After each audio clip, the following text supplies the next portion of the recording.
Hello everybody, hope you're doing marvelously well. You're probably hearing a ton of wind noise because we're in Berkeley. So we're fairly close to the ocean.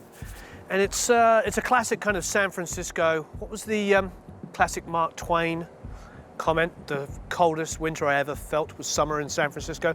Anyway, it's actually a beautiful day and I'm really happy to be here because we're at the Fantasy Studios complex. Some of you may know a lot about the Fantasy Studio complex. This was started by, very famously, I can't remember his name, Sal? I'll find out from the guy we're going to talk to. We're here, this is Coast Mastering now, and it's owned by Michael Romanowski, who's a rather wonderful mastering engineer. So we're going to do a tour of his facility, talk to Michael, talk about his philosophy in mastering, talk about his gear, talk about where he thinks music is going, especially in the world of mastering, of course. And it's going to be a lot of fun. He's a great guy, and let's get going.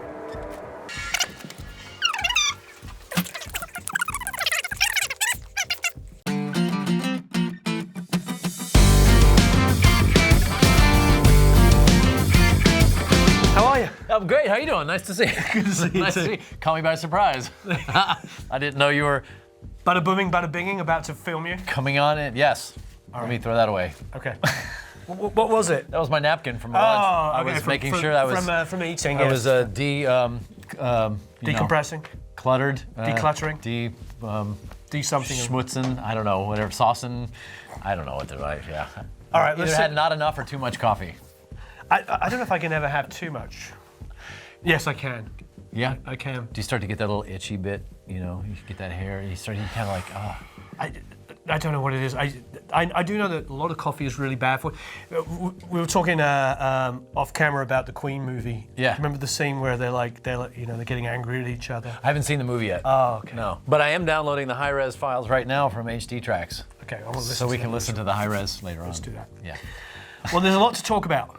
Yes. So let's get started. Thanks for being here. Thank you for having us. Thanks for having me come talk to you. Or you come talk to me, or we talk together. It's a good excuse to jump on a plane and come up to San Francisco for a day or two. I don't really hear many people go, damn it, I gotta go to the Bay Area. I know. I don't want, you know. I know. Usually I spent 3 months in Sausalito making a record at the plant before they closed it. Oh. That was, but I was cocooned in a studio. I think Which one are you in? The plant. Oh, No. yeah, the Neve room. Okay. Yeah. Is that still going? No. I mean, I know it closed after we left, but nobody bought it or... There have been many attempts over the years, and as a matter of fact, Ken Calais is working on, I don't know if I should say that, but he's working on a group of folks to try to bring it back. It makes sense. They did a little album called Rumors there. Yeah, you know, he had a little something to do with that. Yeah. And, you know, I think it sold 1 or 2 copies. Yeah. Couple. Yeah. You know, I started the mastering room there. I was the chief at the plant. In What year were you in there? 2000, 99, 2000, 2001, in that realm. Yeah. Probably, I think it was up till about June or so of 2001 when I left. Oh, okay. Okay, that's crazy. Yeah. Yeah, we were there. That'd have been strange if we were there at the same time. That would have been. We were there in 2007? 2007? Yeah. 2007. What record were you doing? It was the Phrase second album. Okay. We did 3 months there, and when we left, they closed it down very shortly afterwards. Oh, wow. So it's been empty for 10 years? Yeah, they put a yoga studio in there. They did a multimedia thing for a while. There's a healing center. Something's going on in one of the rooms in the back at the moment. They pulled all the gear out, but the walls are still the same. Like all of the artwork, all of the doodles in the bathroom, all of the sculpture, the Sly Stone piano mirror thing, that's all still there in B. And so they've left everything, gears pulled out, ripe for somebody to walk in and go, let's go. That's good. I'd heard all kinds of rumors about it being bought, real estate deals and all that kind of stuff. So it's cool to hear that it's still there and there's a potential. There's a potential. That it could be turned back into a studio. Yeah, there's a potential. I don't know, you know, what shape the building's in. It's been, because it's been sitting that way for so long. Like, has anybody been taking care of it? You know, there's all that too. Because it's all redwood inside as well as out. Yeah. It's like They told me, I'm sure you know this, that it was supposed to be fallopian tubes. You were walking down through. Like you're walking through the birth canal of into your room of creativity. Yeah. Yes. It was it was a time and a place. It definitely had a lot of, it had a very checkered past, shall we say. Yeah. Look it up. the history of that place is pretty insane. Yes, and the people that have come through there, right? Oh yes. The Stevie Wonder records, all that. Sly Stone. The area Metallica, between the two studios is famous for the Rick James. Wait, please, Amber, don't hurt him. Yeah, because we were in the. Can't touch this. Yeah, we were in the because they were like, oh, you should do your hand claps in here. So we went in there and we were like, oh yeah, this has got quite a nice little slap to them. And you go, that's Rick James. That's the Rick James hand claps. Right. So we went out there and we did all our hand claps. That's right. It's in that little area between the studio we were in with the Neve and then Metallica's room. And I call it Metallica's room because they'd completely redesigned it for them. Yeah. I remember it had like this super high ceiling. They raised the ceiling for them so they could get that big drum sound. That. And it's insane. You hit a snare drum. If anybody ever says to you and asks you about how to get a big drum sound, the room was pretty tiny. Yeah. The ceiling, Right. massive. There's no substitute for space when recording. Definitely. Having air movement and waveform development and especially height. Yeah. And for that kind of sound, especially big drums, like bam. Yeah, Yeah, absolutely. definitely. Awesome. Awesome. Welcome. Thank you. I can't remember exactly what the wording, but something to the effect of, I thought it took longer to get to old age. Yeah. Yeah. Yeah, pretty much. And I wouldn't say that we're old age. We're just approaching middle age now. I was watching this Joe Rogan Yeah. stand-up thing. Joe Rogan, he's definitely an interesting fellow. I'm not like a huge fan, but I'm not like anti him. But he's trying to fall asleep and search things on Netflix, and it came up and I watched a bit, and it was really funny. He was talking about like the American Revolution and the end of this and slavery and blah blah blah. And he was just joking about the whole thing. And he goes, "You do realise that was 8 people ago." It's a great line. Right. That's 8 people ago. Right. It's like you go back 8 generations. 8 generations. And, so it's not really that long ago. No. We always want to imagine that everything is so like, oh my God, back in ye olden days, Back when we still drug our knuckles. Yeah. Right. I mean, my grandparents all fought in the Second World War. Yeah. And that's a long time ago for us. 2 people Yeah. past you. Yeah. Right. My dad was born in 39. Wow. So, it's like, it's nothing's that long ago. No. And when I was In watching Mad Men, I'm sure you guys have seen that. They've got guys in the late 50s and the early 60s talking about their grandparents, like sitting down with them as little kids, talking about the Civil War. Wow. It's like, and these are guys that had fought in the Second World War or before. Right. And then remember the older guy that's in there, he had been in the First World War. Yeah. So his parents, potentially, and grandparents would have been In the Civil War. Wow. So it's all like, it's not that long ago. Right. Yeah. Well, we think of that with Vietnam and Korea and stuff from this generation, around over here, and like, oh, that was so far ago, and no, we have parents, uncles, people who were involved Wasn't that in long it. ago. Wasn't that long ago. And I don't think we realise it when we're kids, because when my son's, our son's 11, so he's looking at it like, you're all so old, you guys. Yeah. And yet, little does he know when he gets to be this age, it's not that old. It wasn't that long ago. No. It wasn't that long ago. And you're not that old. No, Yeah. I mean, but when you're younger, especially at that age, even in your 20s, you go, oh my God, somebody in their 40s are so old. Oh yeah, when I saw the Stones on Still I Life. still feel like I'm in my 20s. When was the Still Life tour? 83, 82? Steel Wheels was 83, I think it was. No, Still Wheels was later. I went to that. That was like 87, 88, and 9. Was that something like that. later? Yeah. Oh, right, Still because I Wheels went only went and into saw it in Urban Louisville. Jungle. Right. But Still Life was the tour for Tattoo You. It came after Tattoo You, which Okay. would have been like 81 or 80. So mid-80s, early mid-80s. But I remember going as like, I would have probably been like 14, and I remember going to see them and thinking they were really old. Yeah. And they were probably about 36 to 38 years old. Right. Because it's like 80 Stones. Oh, they're so old. Yeah. If only I'd seen them in the 60s. Yeah. Well, they were twice as old as you, or more than twice as old. I know, right? It's mind-blowing. Perception. Because they're all kids, because, I mean, like Free, one of my favourite bands, and Andy Fraser, when they put out the first album, was 15. Yeah. When Paul Kossoff died, he was 24.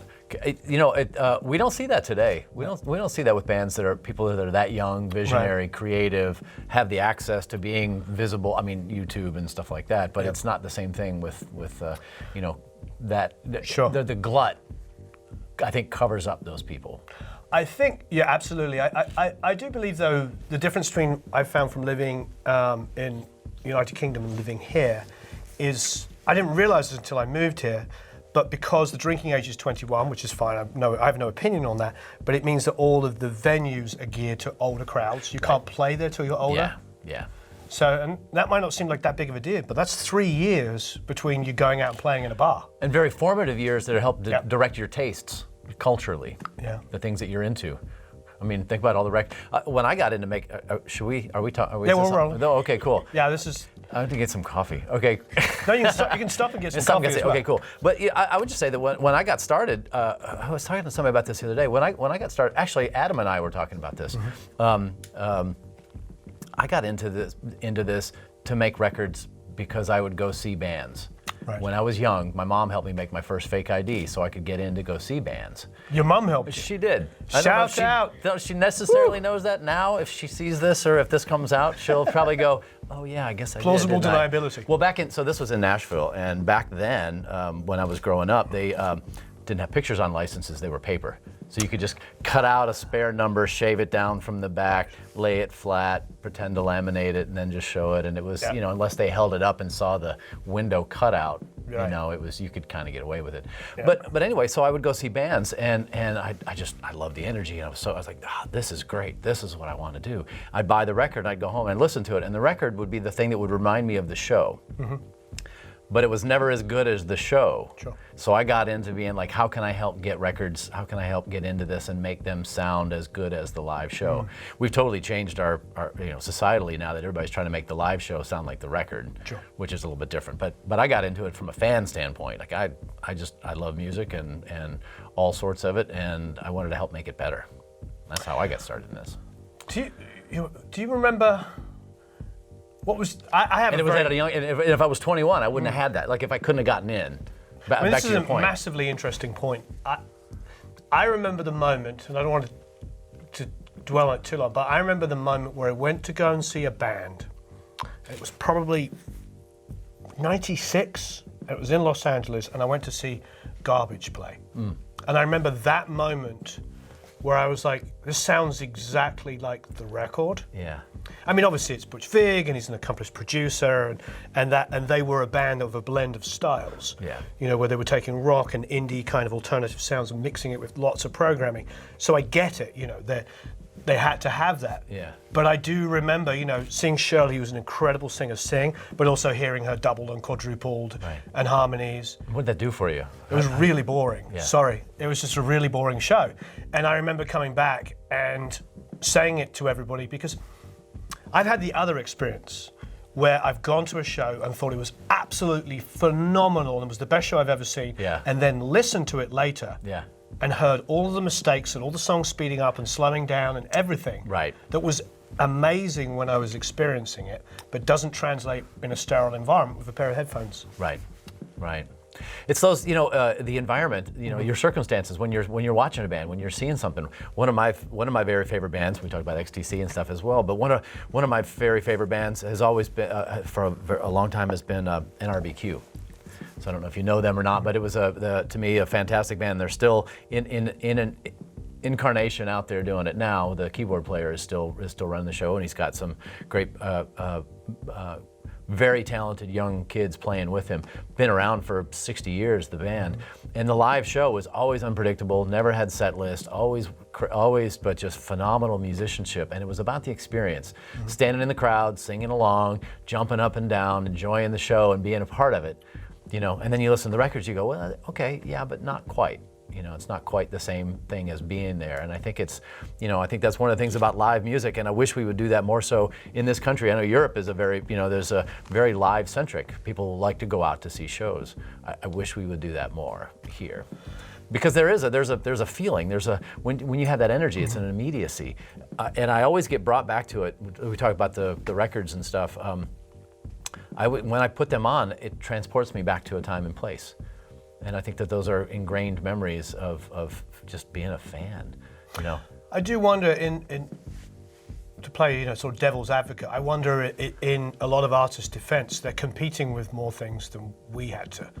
The experiences are so different. When I went to go and see a show, the only thing that was happening was on that stage. Right. And the PAs were pretty unsophisticated as to what they are now. It wasn't a hi-fi kind of sound. And it wasn't that long ago. Right. Like the difference between a 95 show and what I'm hearing now Yeah. We went to see the Gorillas the other day. Yeah. It was insane. Yeah. It was everything you wanted. It sounded amazing. The visuals are incredible. The performances were incredible. Right. All of that was absolutely amazing. We didn't have that when we were kids, but more importantly, bands weren't playing to people with cell phones. Right. They weren't playing to, or, you know. Well, they're not competing with television, with what the experience of sitting on your couch and watching a pre-recorded concert that's been expertly lit and shot and edited and color corrected and mixed and all that kind of stuff. It's like you're competing with that for the people that are in the crowd. You know, if we could take that away a little bit, you know, and just get back to strip it down. We were watching the Live Aid stuff with Queen because the movies inspired everybody to come back and check that out. Yeah. Oh, right. And you see those 110,000 people like owned by Freddie. Yeah. But at the same time, nobody in that crowd had a smartphone. Right. They're watching. They're present. They're watching, yeah. So that's a being present with the music. Yeah. So it's difficult. So I get it. I think if you're sort of in and out of the experience better be absolutely amazing. Right. Because you haven't been led. You're not being told a story that you used to. Right. You see a guy or a girl get up there and sing, and perform, and maybe there's a lot of emotion put into something. If you're away from it for even 30 seconds, you've lost that experience. So it has to be so much more immediate now. Yeah. Well, we talked about seeing Jeff Lynn, ELO, and so that show, I thought back to the performance side of it. Great band, they played great. Sure. He was on, as you said, he's not the most charismatic singer-songwriter standing up there telling stories about his stuff. So what? It was really fine for him. It was great in what he did. The only beef I had with that show was that it was mixed and it sounded like FM radio, like it was hyper compressed and narrow coming out of the speakers, and it didn't have to be. It lost that sense of bloom when it needed to, and that intimacy when it needed to go, and it didn't have that breathability.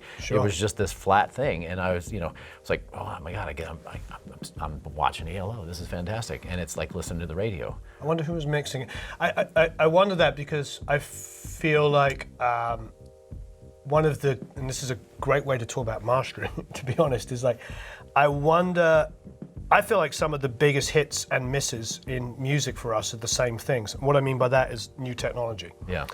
It's like I always joke about, the Doogie Howser theme tune was a DX7 version of a piano. Right. And yet go a couple of years beforehand and listen to Taxi. Right. And you've got the real thing, the real electric. Exactly. And it's just like so fat and warm and invigorating. And then Doogie Howser comes along, and then Seinfeld with the fake bass tone. Right. It's hilarious, but we always, as musicians, anybody in the music industry, we always embrace something that's new, as though it's a better, immediately. Right. And then there's always this settle-in period. Yeah.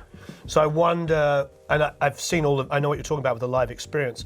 I wonder if that's sort of somebody coming up, maybe, I could be completely wrong, but maybe they've got the Digico consoles, which are fantastic, don't get me wrong. Right. But maybe they haven't had that analog experience where they're applying some acquired knowledge. Because I know one of our good friends, Matt, mixes on digital, but he's been doing it for decades. So he pushes and pulls, and the low end gets bigger in certain moments and then comes down. And even though it's so much better than it used to be, still bringing that rawness that you're saying you were missing. Right. Well, I think so. That's another opens up another topic about analog versus digital, and I think the approach.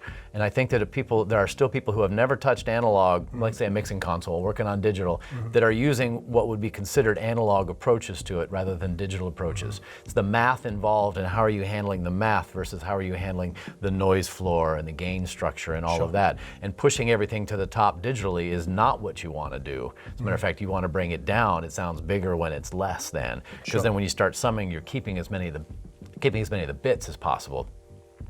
Versus truncating them and getting rid of them in the math equation side of things. Where in the analog world, you're taking, you've got your gain structure and your noise floor, and you're pushing it, and you can saturate the components, and heat and distortion and all are your friends because you're pushing it that way, and you can use that as part of an instrument or a tonal shaping as well.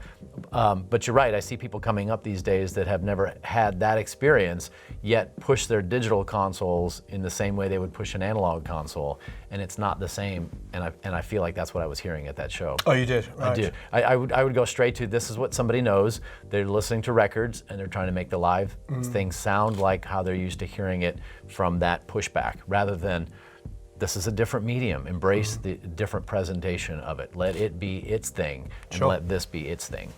Yeah. No, that's a very valid point. That makes perfect sense. Yes, I wonder, because it's really been rapid with live. I think 5 years ago we went to a Blur show. I can't remember what show we went to, and it was cables.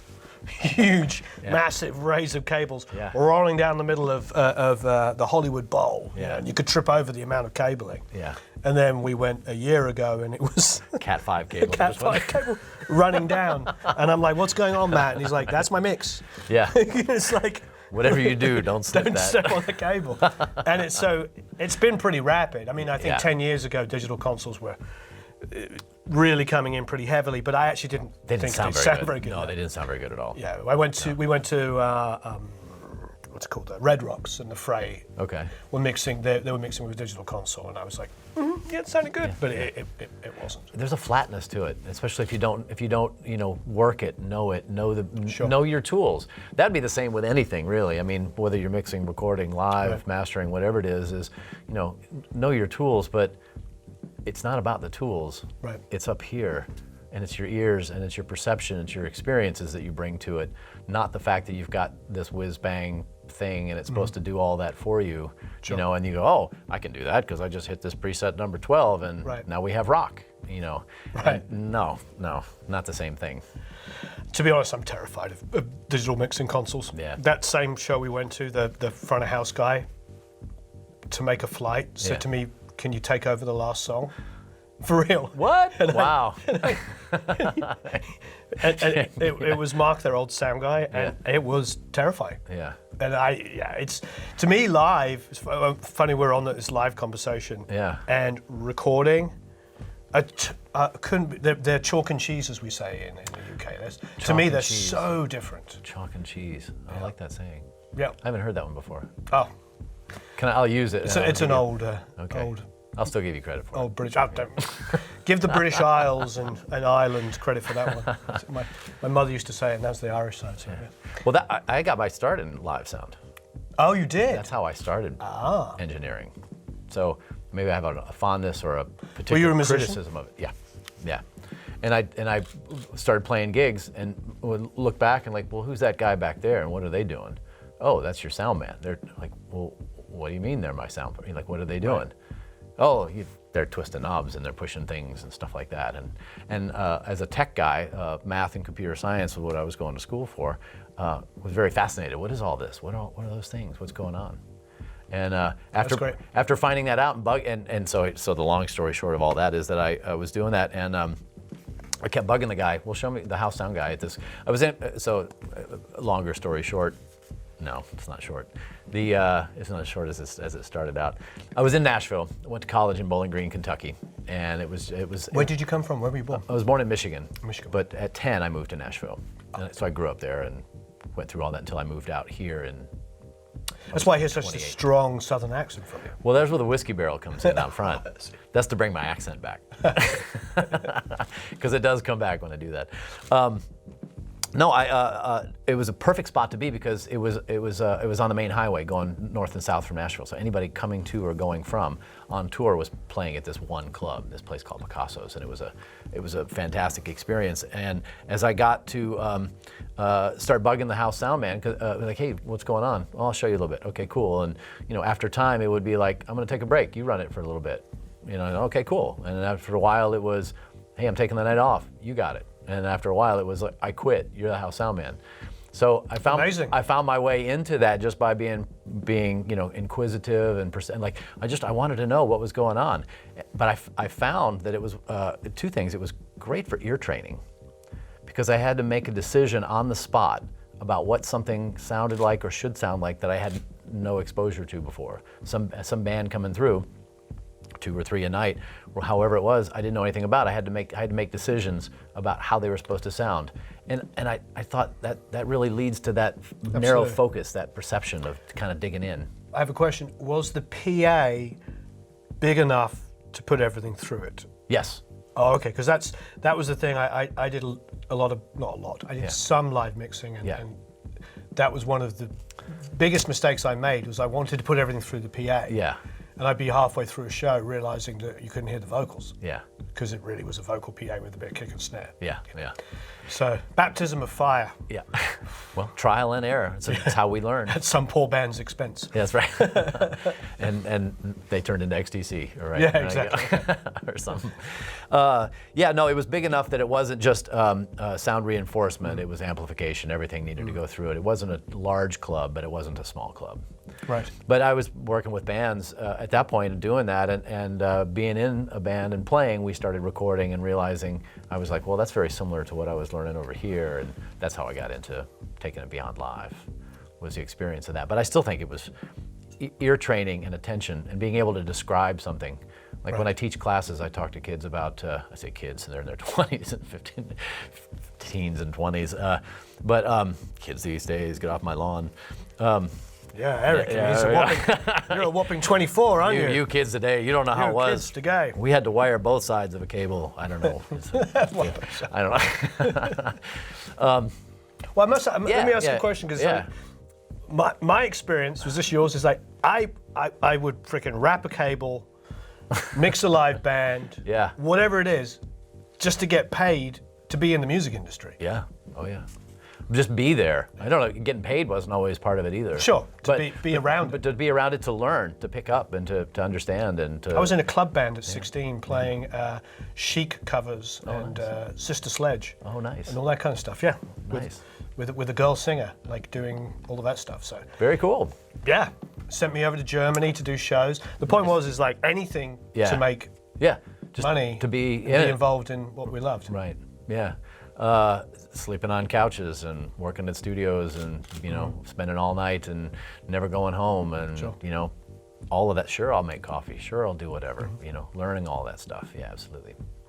I think that's something that's missed these days too. You know, that the access to technology, it's a bittersweet thing. Exactly. Because it gives people who didn't have the opportunity to be creative, gives them an outlet.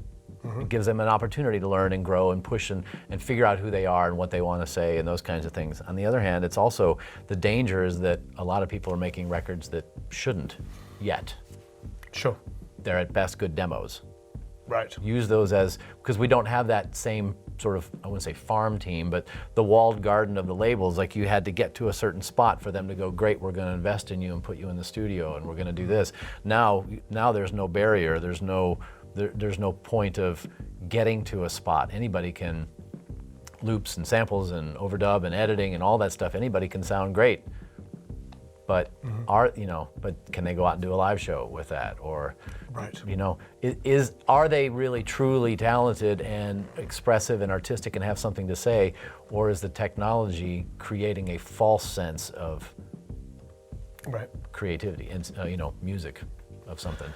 And it's a tough question and a delicate balance. It's definitely a delicate balance. I personally think the solution I put forward in that situation, and the reason why, frankly, we do this, is community.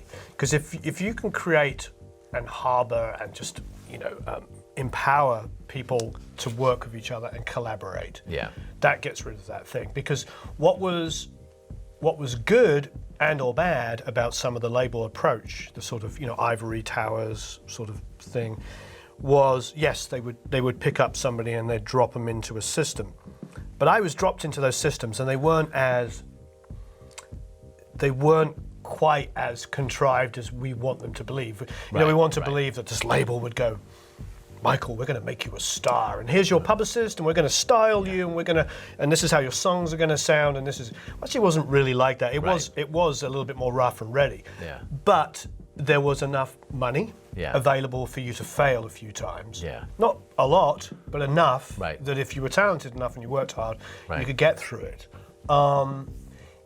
Nowadays, there is no budget, especially for music with guitars in it and stuff like that. You know, there's very few guitar-orientated bands that are on major labels that are in the top 10. Not to say there isn't any, of course there are, but it's not like it used to be. So for me, I believe it's about collaboration. You know, if I was doing this again, my advice would be go and find people with more experience that you can work with. Right. You know, and that's why I still think producers have jobs, engineers have jobs. Yeah.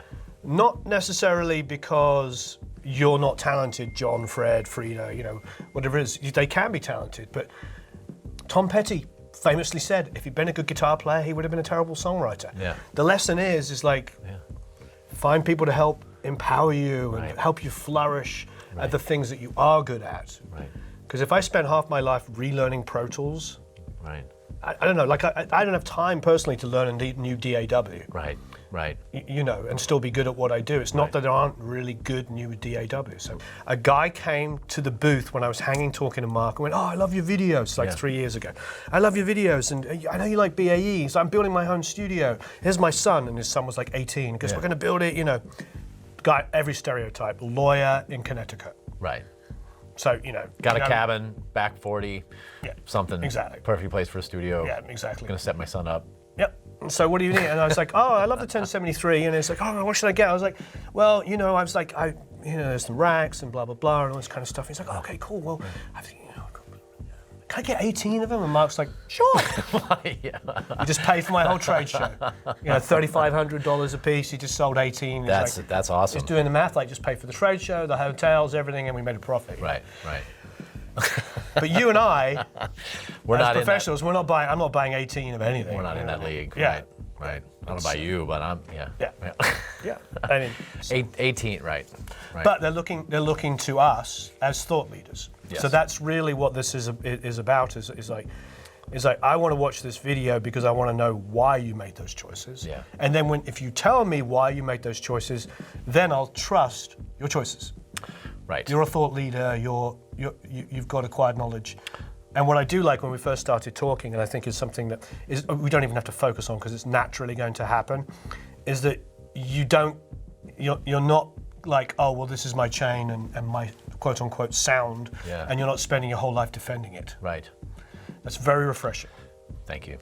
Yeah. It's refreshing to hear that, frankly. Because it's not, we talked about Gavin, but it's not Stephen Marcuson either. Right. And he used to do all my stuff, and no disrespect, he's like got his thing. He still uses the Wave L2. Everything slammed through that. That's his sound.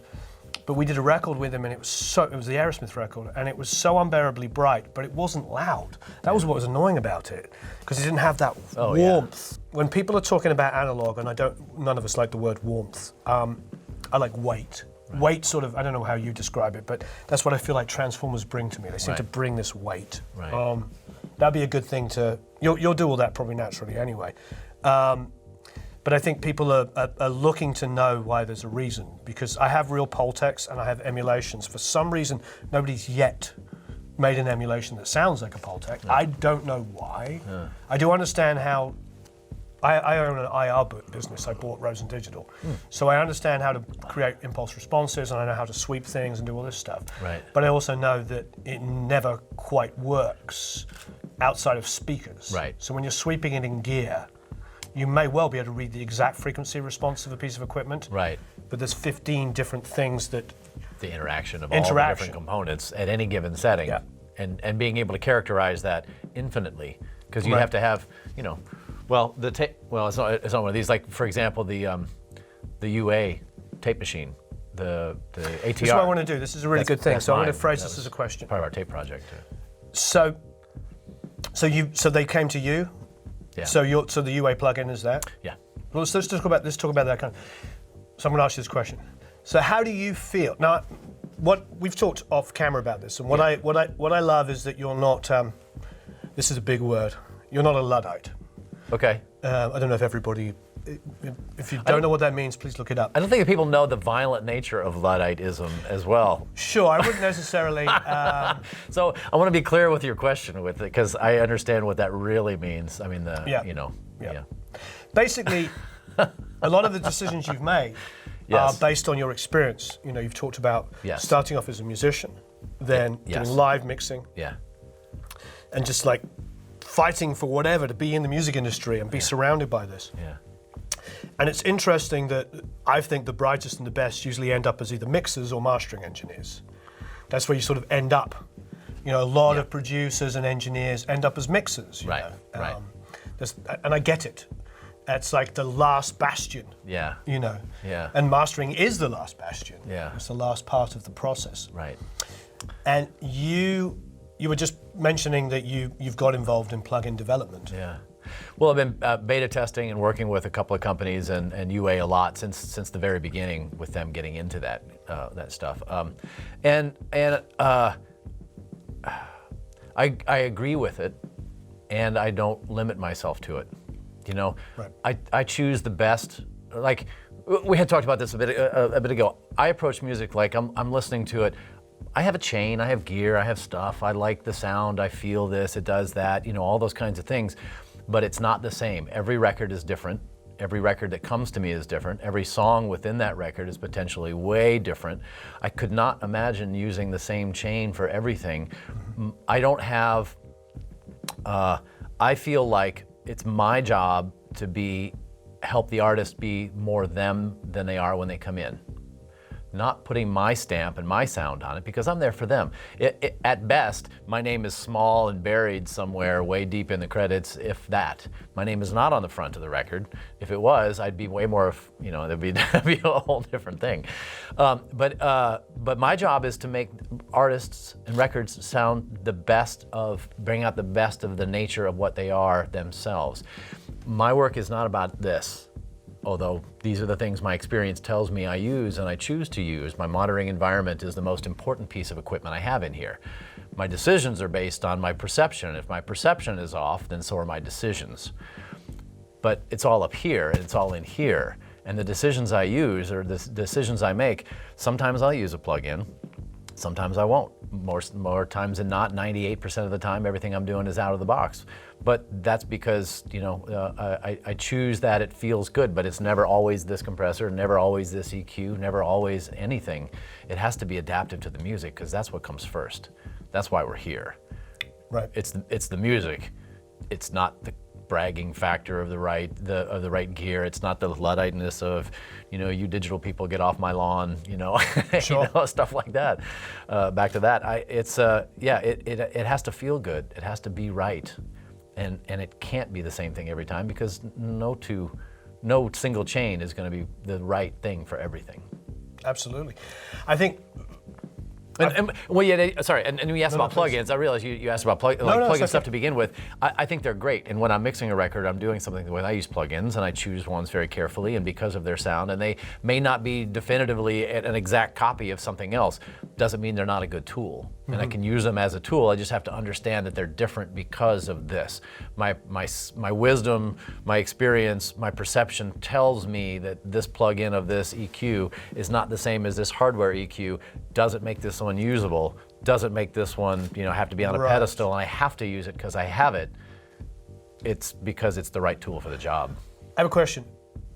Something that's been coming up in the last few weeks for us through either mixing, I mix predominantly in a hybrid fashion. Yeah. But I've been doing these live streams mixing on headphones to a YouTube audience. Yeah. And I threw myself in the deep end. Wait, this can be on YouTube? So again? This can be on YouTube? Yes, on the YouTube. Just kidding. Okay.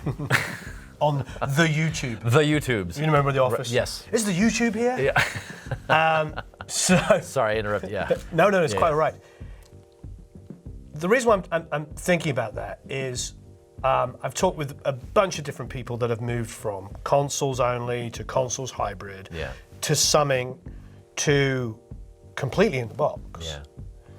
And their experiences are versions, different discussions, but they've all ended up in the box. They've had to do this slow process because the change from hardware to plugins only, in the box only, is too stark of a difference for them. Yeah. They've had to experience how to think differently. You touched on it with gain staging. Right. And Mark Ender, who I'm a huge fan of and is a good friend of mine, I believe is one of the greatest mixers in the world, really talented guy, he did that. He was the last person I expected. Yeah. He went from SSL 9K, or J, or is it a J or a K, to summing and designing the summing amp.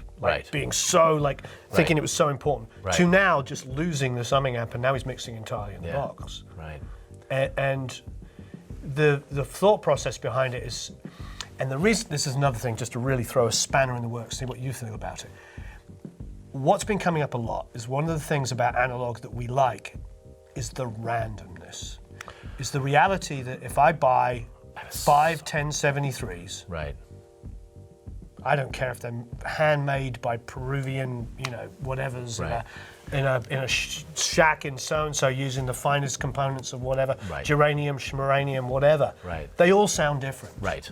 They don't phase cancel each other out. There's Right. something about capacitors and resistors. What is the tolerances? It's something 10% or so. The point is like Yeah. there is no way to make that the same. But in digital, Right. there is. Right. So that's such a randomly huge, expansive question. What do you feel about that between those obvious things about analog equipment versus digital? Well, that actually is Randomness. That randomness. That's a stepping stone to a big soapbox I have. Please. So The soapbox is coming out. Does anybody know what a soapbox is anymore? We're going to have Okay. Michael's soapbox is now flashing on the screen here. I love this. So I love this. the randomness, music. So Yeah. music is human. Yeah. Human is not perfect. Yeah. It's human expression. Sure. And when we take the humanness away from it and make things perfect, we start to lose the things that make it appealing as a human listening to it in the first place. And I'll get up. Here's my soapbox is about I think the three things that we're doing. This leads to that. So this is that was to me a good way to get to this part. But because this gets back to that. The three of the big things we're doing to take the humanity out. Mm-hmm. We're pitch correcting everything. Mm-hmm. We're putting everything on a grid, and we're compressing the crap out of everything.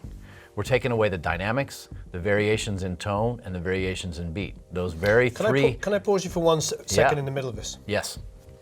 I humbly, and this is answers on a postcards, fight with me on this here. I think we've actually always compressed things within an inch of its life. Yeah.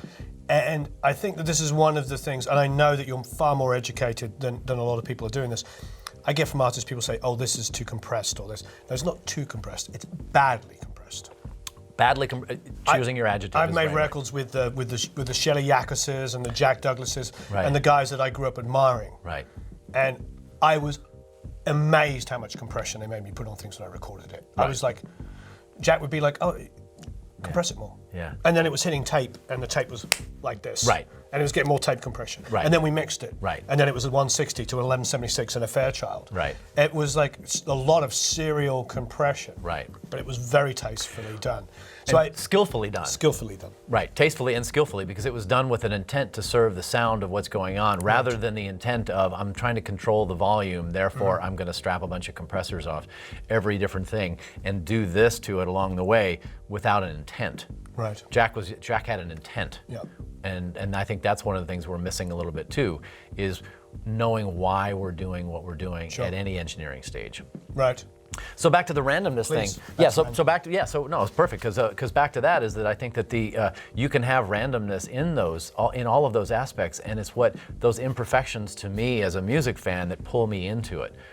Obviously, you don't want things that are wrong or super bad, but I would take a great performance over something that's perfect any day. It's way more likely to pull me into it than it is to push me back from it.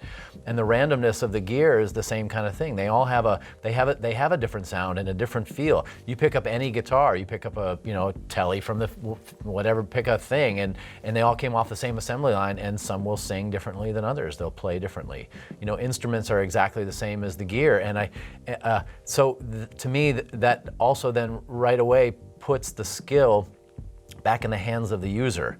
The guitar player, the piano player, the engineer who's doing stuff, is to know what their tools are giving them and how to get the most out of them, regardless if they're not the exact version of this Fairchild it's supposed to be, or that Yamaha piano or whatever it happens to be. So I think that really says a lot about the experience of the user and their ability to have an intent in its use.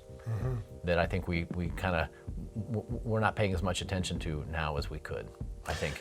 Especially schools and things coming up. I'd like to see people be more experiential rather than just very rote. Here's a compressor setting for a rock record. Sure. Yeah, but is that right? You do a different gain structure.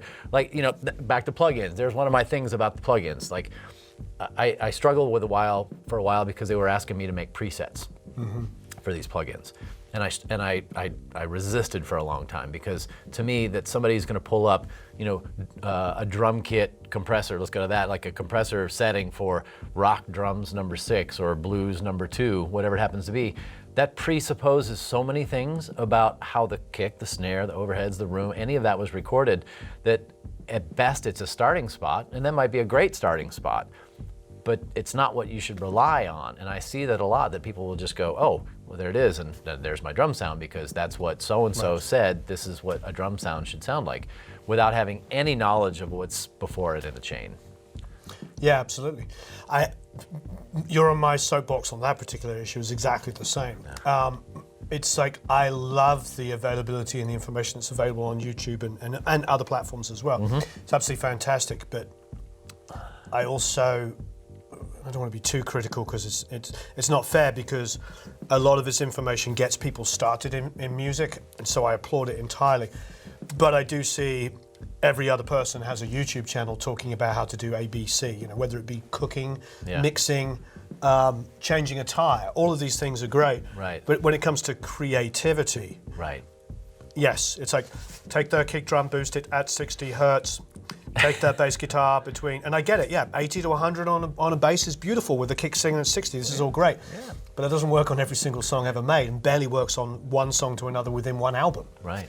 Well, if you're doing a Metallica record, the bass is not going to be the lowest, or the kick drum is not going to be this 50 hertz massive thing. It's this 300 hertz ticky attack kind of like, it's still a kick drum, but the style. So know what you're doing, the style of music, and just because somebody says, oh, you have to do this at 50 and this at 180 and this over here, that's for a style of music and something particular.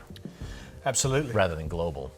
So with the plug-in stuff, just because I thought it was an interesting thing, so they actually modeled your particular machine? We have it. It's right now for part of the tape project. So it's our 1-inch machine that's down at Pacifica, but it's what we use as our master tape machine for the for running the masters for the tape project.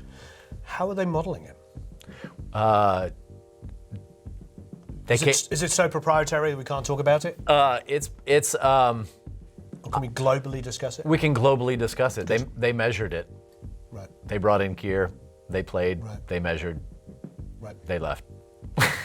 No, it's okay. As far as the particulars, I don't know what exactly they used to measure it. Sure. So I can say that. I don't know exactly what the process was. I know that, several different tape formulations at a couple different speeds, and some calibrations, and playing through the electronics, and giving a known quantity input, and sampling the output, comparing the two, as you would with any sort of modeling thing. I don't know the specifics about how it was, but it was about a 3-day process. That's pretty awesome. Yeah. And what I do love about those kind of things is that you can take this, plug-in that was used to master to, and go, you know what, I'm going to put it on my drum bus. Yeah. I mean, that's pretty wonderful. I mean, let's be honest, that's one of the greatest things about what we can do. Now, obviously, it's also one of the worst things that we can do is that we have a million more decisions that we can make than we ever did before. Right. And we could definitely talk about that. But once you have that acquired knowledge and you've done X, Y, and Z, you can look at it and go, oh, okay, I have this beautiful piece of equipment here. It doesn't necessarily have to be on this. I can put it on something else. Right. And that is a great freedom when it comes to the world of digital, definitely. Right. One of the other things it does, though, it does plugins and all of that, giving too many options. Right. Like George Massenberg says, something to the effect of options are the enemy of decisions. Sure. When you have so many options to use, you don't commit to something and say, I think this drum set should sound like this. We captured it, we did it, we moved on. Now we're working on, and then you leave so many things open that, you spend, a week or 2 weeks recording a record and 6 months mixing it because you have so many options. Absolutely. Yeah. I do agree with that. I just think once you have acquired the knowledge, that becomes a lot easier of a process. Yeah. Once you understand what we found or we love that was beneficial about tape. Yeah. You can go, okay, I can, for instance, with a bass guitar, and this is a common way of mixing a bass guitar now, is if you've got a DI and an amp, you use a cleaner signal, the DI, for the low end. So you might take 200 and above and wipe it off the DI. Right. And then with your bass amp, you might take 200 and above because it's where all the personality. Maybe it's a tube amp, maybe it's some saturation. Right. That becomes your high mids, etc. Your mids and your high mids. Blend the two together, and you get a beautiful low end thing. Right. Now, I have all these decisions. Which plugin do I want to do that? Right. Probably something that has no personality. Right. Just to make those decisions. A nice high and low pass feature that is not going to mess with my phase too much. Right. I think that's where the acquired knowledge comes in. Where it gets difficult is when you're in the early stages of your career and you're like going, oh my God, which one of the 47 different EQ plugins should I use? Do I need to use the emulation of this or that or whatever? Right. But you've acquired knowledge and you're like, well, no, I need to do something that's not going to mess with the phase that much. Right. Right. Something that's clinical. Right. That's that, and so I completely understand his point, but it's tough. I think you made that point earlier on, or depending on which way we edit the video, or later on. Coming up. But you made a point to do with that the fact is that being too soon sometimes too. This is where I really strongly believe in community and collaboration, and we can reiterate that. Yeah. It's like it's okay to not be a genius in every area. Right. There's the story about Einstein having 7 identical suits. Right. Because he's really freaking good at science. He's amazing at science. Right. And he's not good at making decisions about what he should wear. Right. And if you have 7 identical suits, you get up in the morning and you go, oh, okay, that's my decision is made. Well, it's okay to go, you know what, I'm not good at that. Yeah. You do have to decide, is it hanger number 1 or hanger number 6? So there is a decision to be made. Monday through Sunday. Monday through Sunday, right. But is it Monday through Sunday or is it Monday through Sunday? Yeah, wrapping up a bunch of thoughts to the same spot. You talk about mastering being the pinnacle and sort of getting to that. To me, it's a work to get there. It's an experience. It's a discipline unto itself.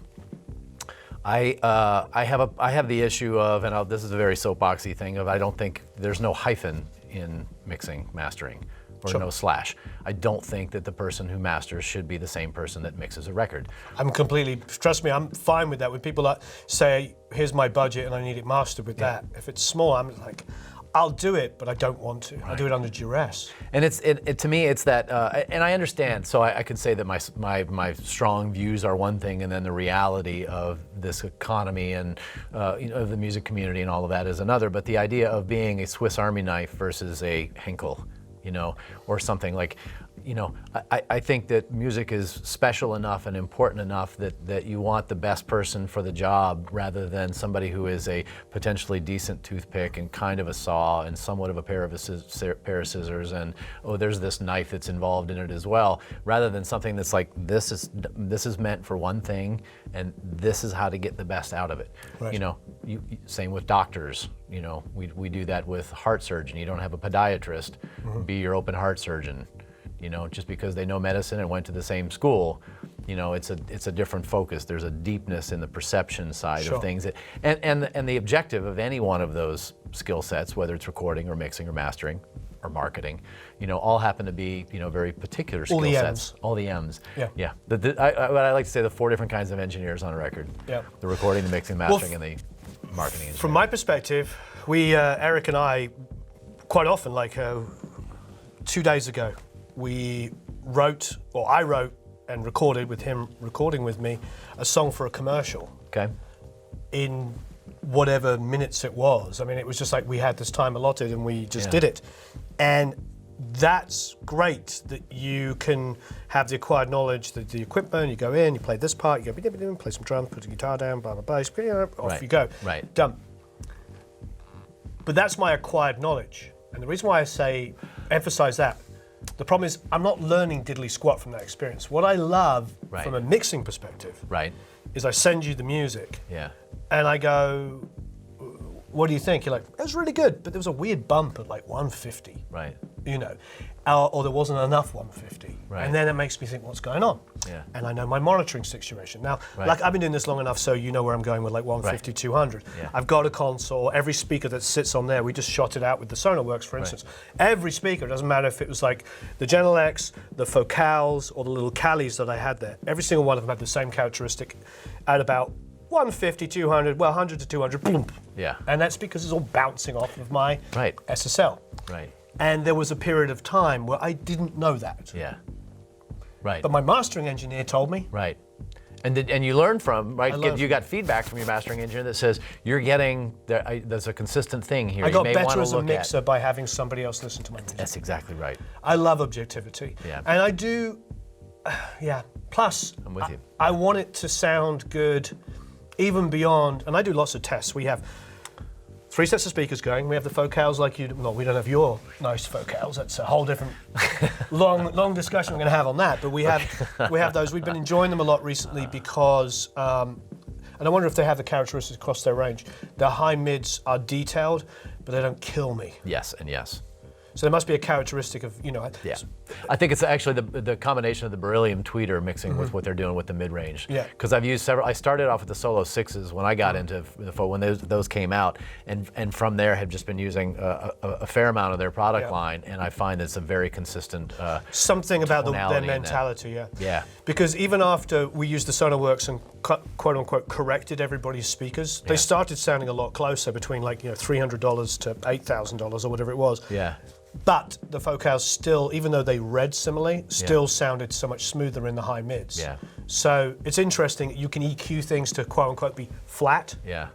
But if something, the characteristic remains. So that was really interesting. And for me, not to talk too much about speakers at this second, but I can't, if I'm working 12 to 15 hours a day, which quite often we are, Right.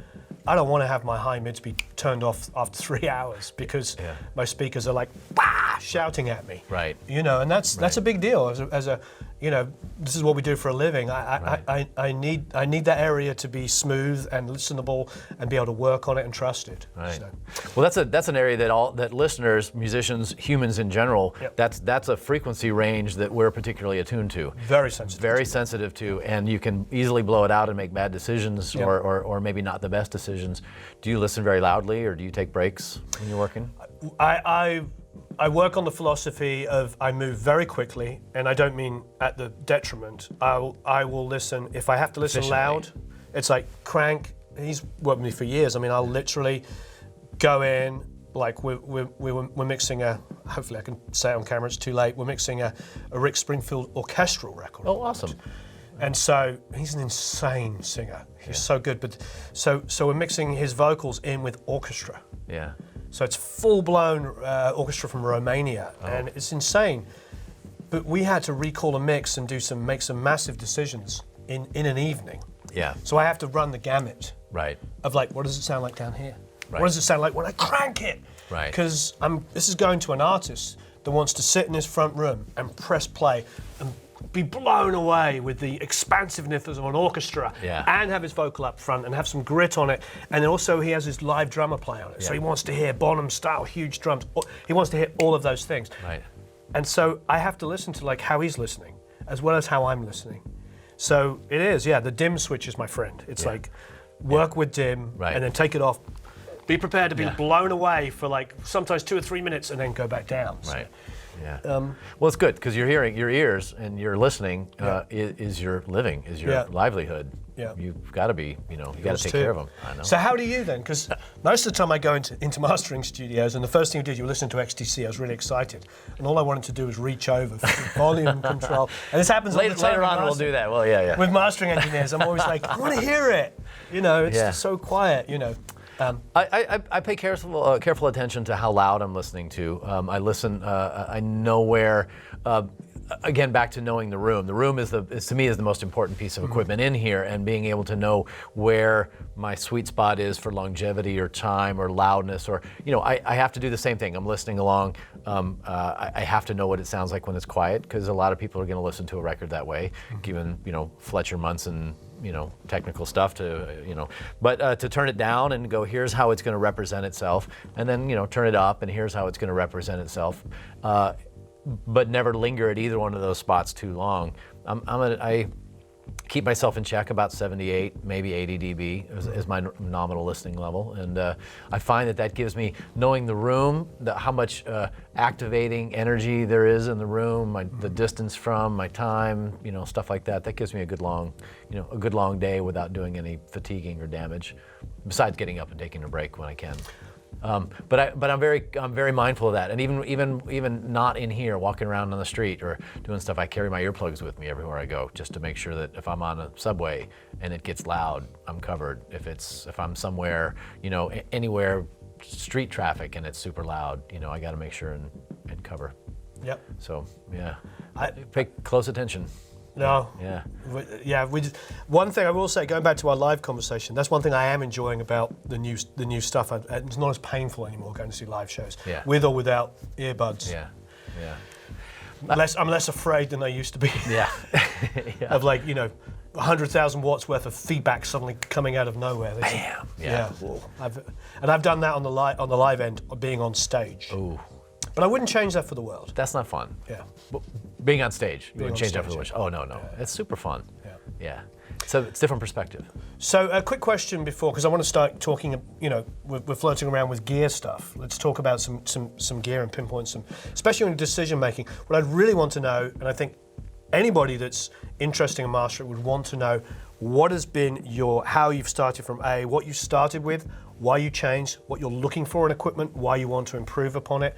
These are really good things that I've spoken to a lot of mastering engineers, and I don't think anybody's really ever explained that to me. And I think it's important, because the first thing we talked about when we arrived was that. You were like, oh, well, I got rid of this, this, and this because I wanted this, this, and this. Yeah. Why you did that, what you're looking for it, because that informs, not trying to get too much on the Luddite thing. But let's be honest, that's not a common thing in this world. Yeah. For people to always be looking it's forward.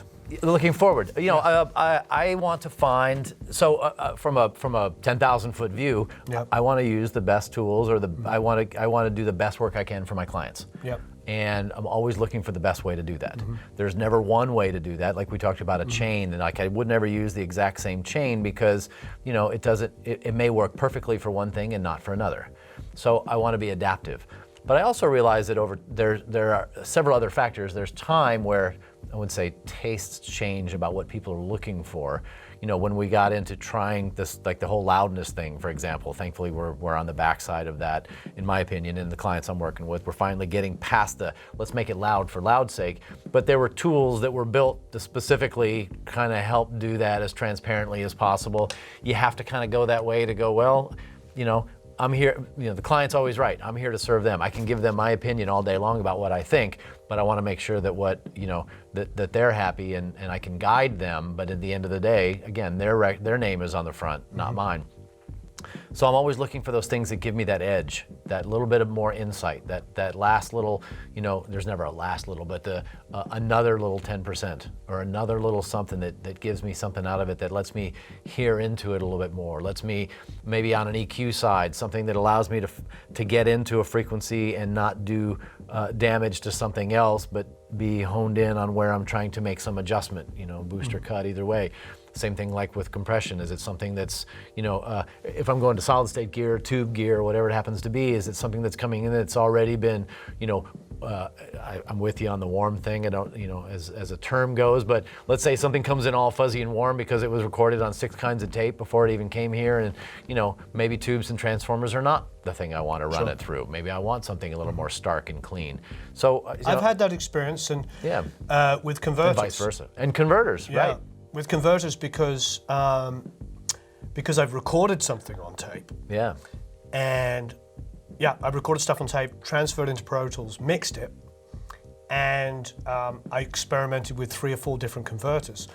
And not to be negative, one of the converters was a very, very popular converter that has a very transformer-based sound. And I didn't like mixing to it because I didn't need. Right. I'm using this was a high budget record, so everything was a freaking 47 through a going to 2-inch tape through at least a 1073 and probably a whole bunch of tubes and whatever. And the last thing I needed was to add even more weight. It made, when I listened back to the mix, I was like, oh, I've got all this low mids and lows that weren't there. However, if I'm mixing entirely digital and somebody has given me something super, super digital sounding, I'd be reaching for that converter any day. Like, oh, thank you. Give me more weight. Give me more low end. See, that's your experience. Yeah. That's your wisdom and knowledge and experience telling you that, rather than just saying, well, so-and-so did this on that record and they're doing this, so therefore I should do that too. You know, that's one of the dangers of Gear Sluts, YouTube, you know, those kinds of things, in that there's a lot of really great information out there, but be able to take it with a grain of salt and understand why you're doing those things, not just you should or you're supposed to be doing that because somebody else does. Your experience says, I don't need this, I should go to something else. And that's the exact same thing here. For me, making the decisions I make, for the choices I'm using, the converters that I use, the wiring that I'm using, the power system that I'm doing, I'm always tweaking stuff. I haven't settled. I haven't found that thing that, like, I'm always doing this. And for me, it's not there. Right. There's always a chance to learn something, to be able to grow a little bit more. And even if I throw myself a curveball, try something, get me out of my element. It's a different way of having an attention to being not getting so comfortable that, oh, I always reach for 700 on this one. I always do 5K on this. I always do that on this one. You know, mix it up a little bit to go, wait a minute, I don't need to be doing 700 just because I did on that and I use this thing for that. Maybe this isn't what I need. Let's try it differently. You know, let's approach things with a clean slate every record and see what's best for the record itself. ADAT and Mackie really kind of changed the world. Yeah, yeah. And that was my first rig away from being somewhere else. Having my own was 3 ADATs and a Mackie. I think Alesis, Mackie, and then Behringer are pretty much what has changed the world for everybody. Yeah. I mean, we were talking to a friend of ours, Michael, who has a channel called In the Mix, and he just did a review using a Behringer interface. I'm going to get the price wrong, but I think it was $50. Can they do that? Probably not, but I mean, I don't know. No, I'm joking. I really, honestly don't know. I do know when I had a long discussion with Barry, the originator of Radar, you know. Barry, I know Barry. You know Barry. Yeah. He's very love and dearly. He's no longer at Radar, as you know. I think he sold the company, but you know, he's very opinionated on this and incredibly. But he did come clean and say, we all use the same chip. Yeah. Doesn't matter if it's a $1,000 or $100,000 piece of equipment. Right. It's not the chip. It's the architecture around it. Right. So right. I suppose the argument would be, can they do it? They can get the chip. Yeah, right. But can they? Is all of the electronics that surround that chip? Right. I mean, that's the difference between, on one hand, where we're talking about, you know, we're dancing around it, but talking about the transformer-based, you know, weighted sounding Burl versus the $50 Behringer. Right. Burl are putting a lot of money into their architecture around it, where Behringer to make a product that gets people started. And this is important. This is where you made that point about the forums and stuff like this. This is where we have to, I don't want to discourage some kid in Czechoslovakia or Croatia, you know, from making music. Right. Because he goes onto a forum and it says, blah, blah, blah, sucks. Right. It's like, no, you know what, if you've only got $50 and you're gonna make a record with your $50, go do it. Right. Because we're not gonna get those Andy Frosers of 15 years old making the free albums. That's right. Or the Jeff Emmerichs at 18 making their, right. Yeah, he was 19 on 19. Revolver. Right, right. Yeah. Can you imagine, like, at 19, what were you, did you have any inclination at 19 that you'd be? I did, I started young. Okay. I had my first record deal at 19, 18, okay. 19, yeah. Okay. So yeah, very, not that we sold any records or anything like that age, but no, I definitely had, that was it. You know, I left home at 16 and went and joined a club band and started touring the north of England. I moved up north and so I started young. This is all I really know. Yeah. I did do other jobs. Yeah. I worked in print. Made more money in print when I was in my early 20s than I made out of music. Yeah. But then I'd get home and just do music.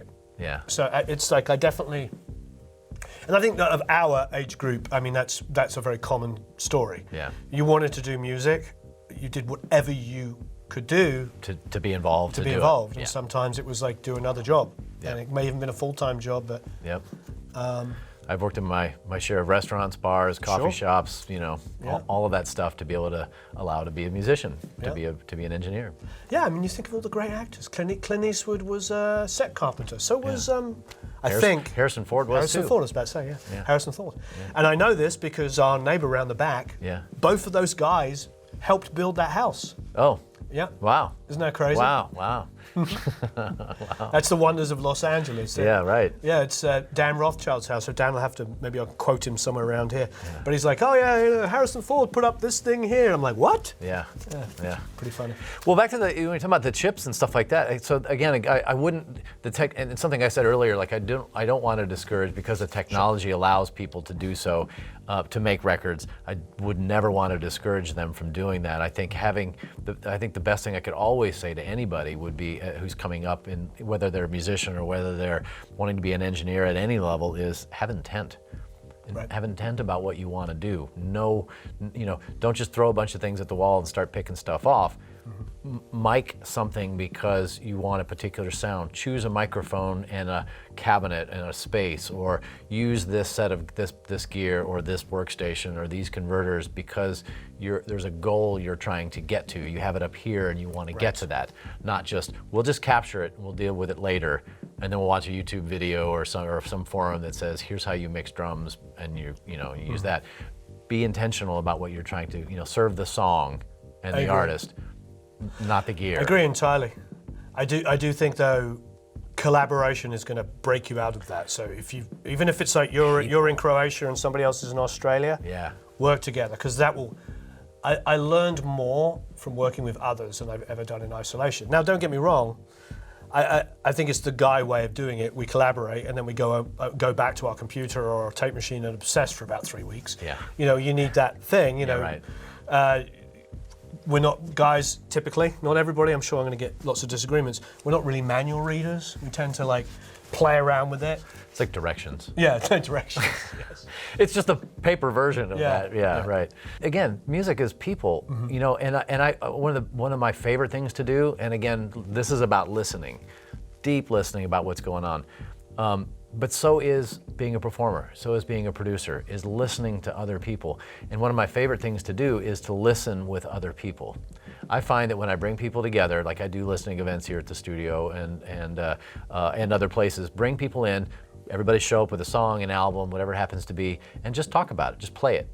Yep. And listen through other people's ears has been one of the most enlightening ways for me, I would say for ear training kind of stuff, is to just hear how other people hear and have that dialogue. And when you have that sense of community and that collaboration, that dialogue, what I find is that so many people go, I wasn't even paying attention to that. Oh, now I'm working on this thing and I need to pay attention to that. Right. Oh, all right, I hadn't thought about that. And it just raises the bar for everybody.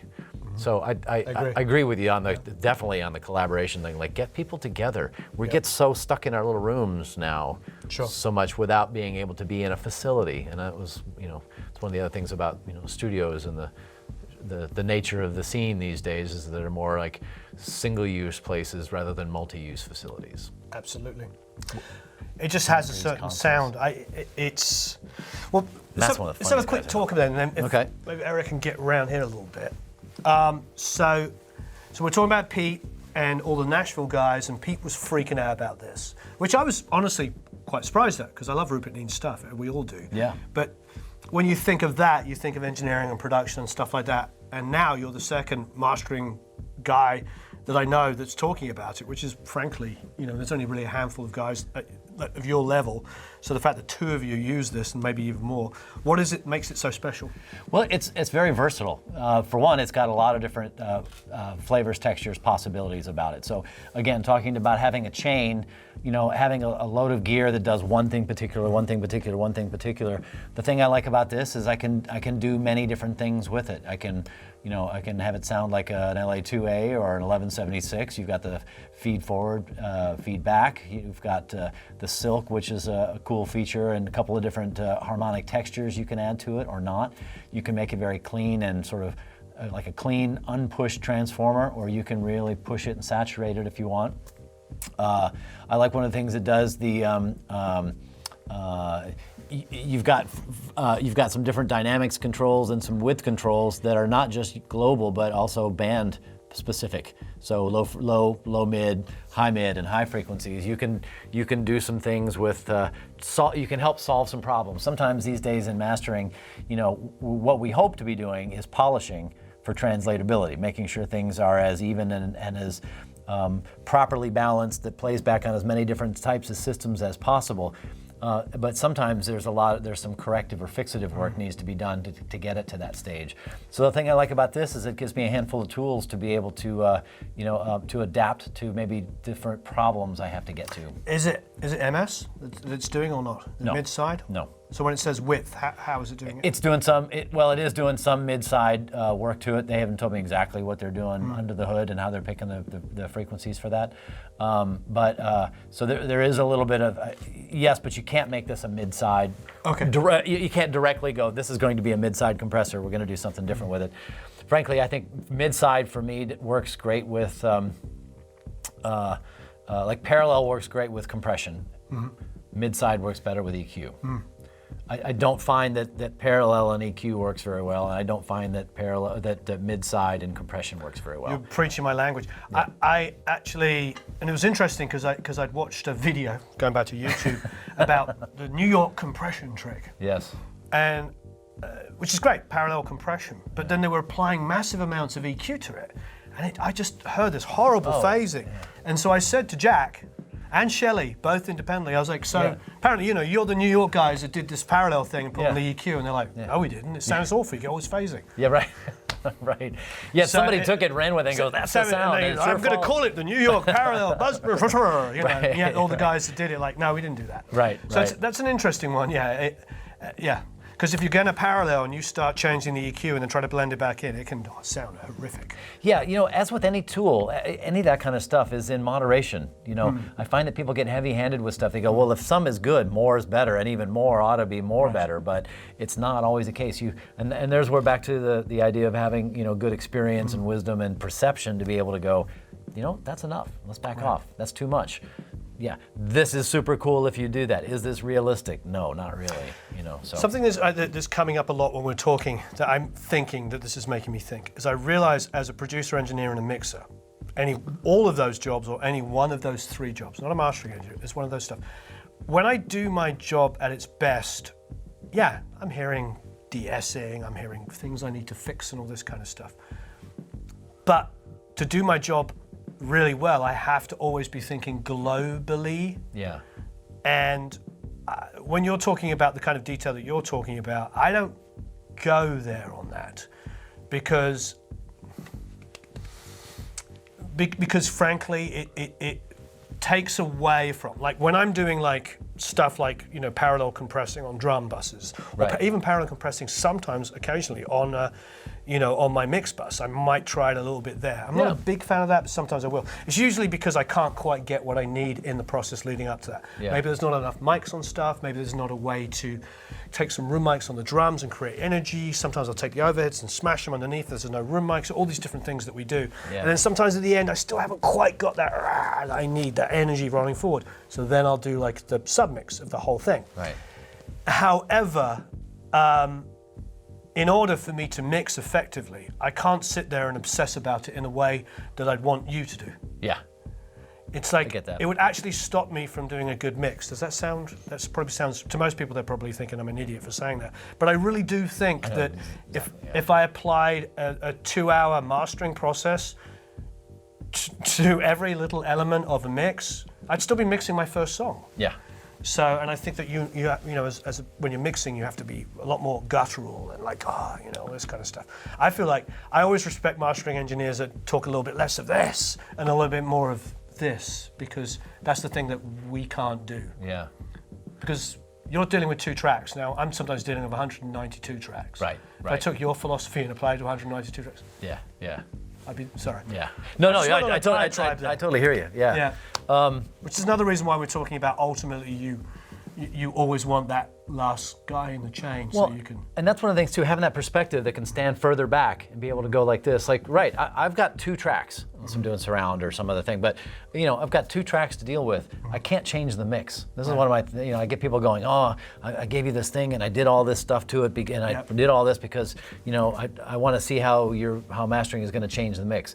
It can't change the mix. It's 2 channels. There's a left and right. What you can do is adjust the perception of the mix. Right. And that's what these tools are for, is to be able to get in and help shape the presentation of it. But you have to be able to stand back enough to be able to have that big view, to be able to go, what is the impression of this? Right. What is the perspective, and how is this going to present itself? And what is the right presentation?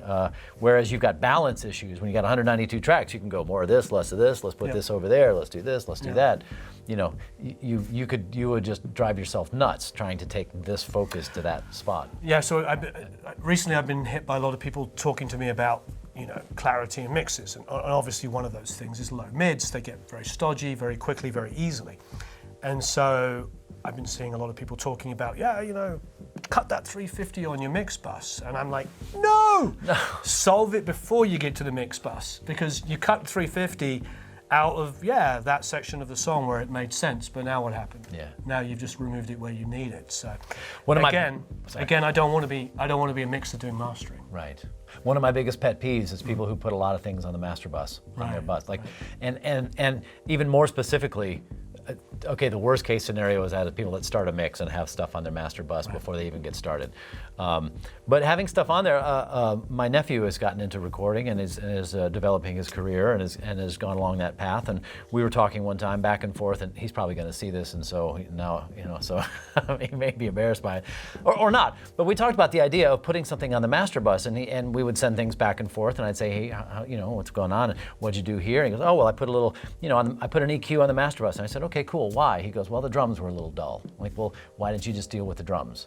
Like, go back to the source. Don't make other things suffer or change them because you're trying to address a problem. Go to the source and address the problem, or the desired outcome, whatever you're trying to get to. Yeah, I see that a lot when people bring things in, especially when I'm teaching classes and all. People will start with like EQ compressor, limiter on their mix bus and go, well, that's my setup, and then they'll mix through it. And I'm an analogy fan. I like comparative things like that. To me, that'd be like starting with a cup of salt and saying, I'm going to make some soup.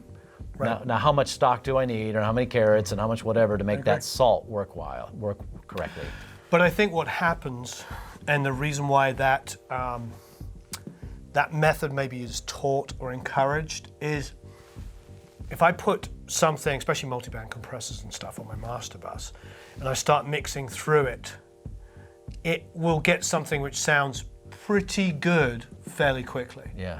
The only thing is it will never be great. You're going to ingratiate yourself to a lot of people if you teach them something that's going to be like what they want to hear, rather than what they need to know. Right. I think one of the things, and I've talked about this before on camera, the fishing thing. Yeah. Teach them to fish rather than give them a fish. Yeah. Is that one the one you're looking for? I think that's a good one. I've interviewed Tommy Vicari, who's one of my favorite engineers ever, and he's super talented. And he told this story of working at Capitol Records in the mailroom because he couldn't get into the studios. Yeah. So he worked in the mailrooms from 9 to 5 in the building, working for the label, being the kid giving out the letters.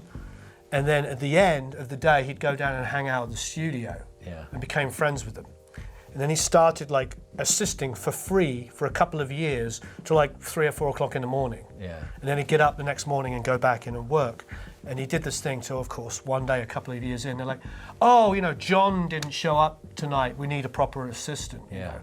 You've been around a lot. Well, you can assist tonight. Yeah. And that's how he got his break. And it was one of those videos that I literally like pushed like crazy. Because I'm just like, people will go to a video which says, simple way to make your mix sound amazing. A million of them will watch that.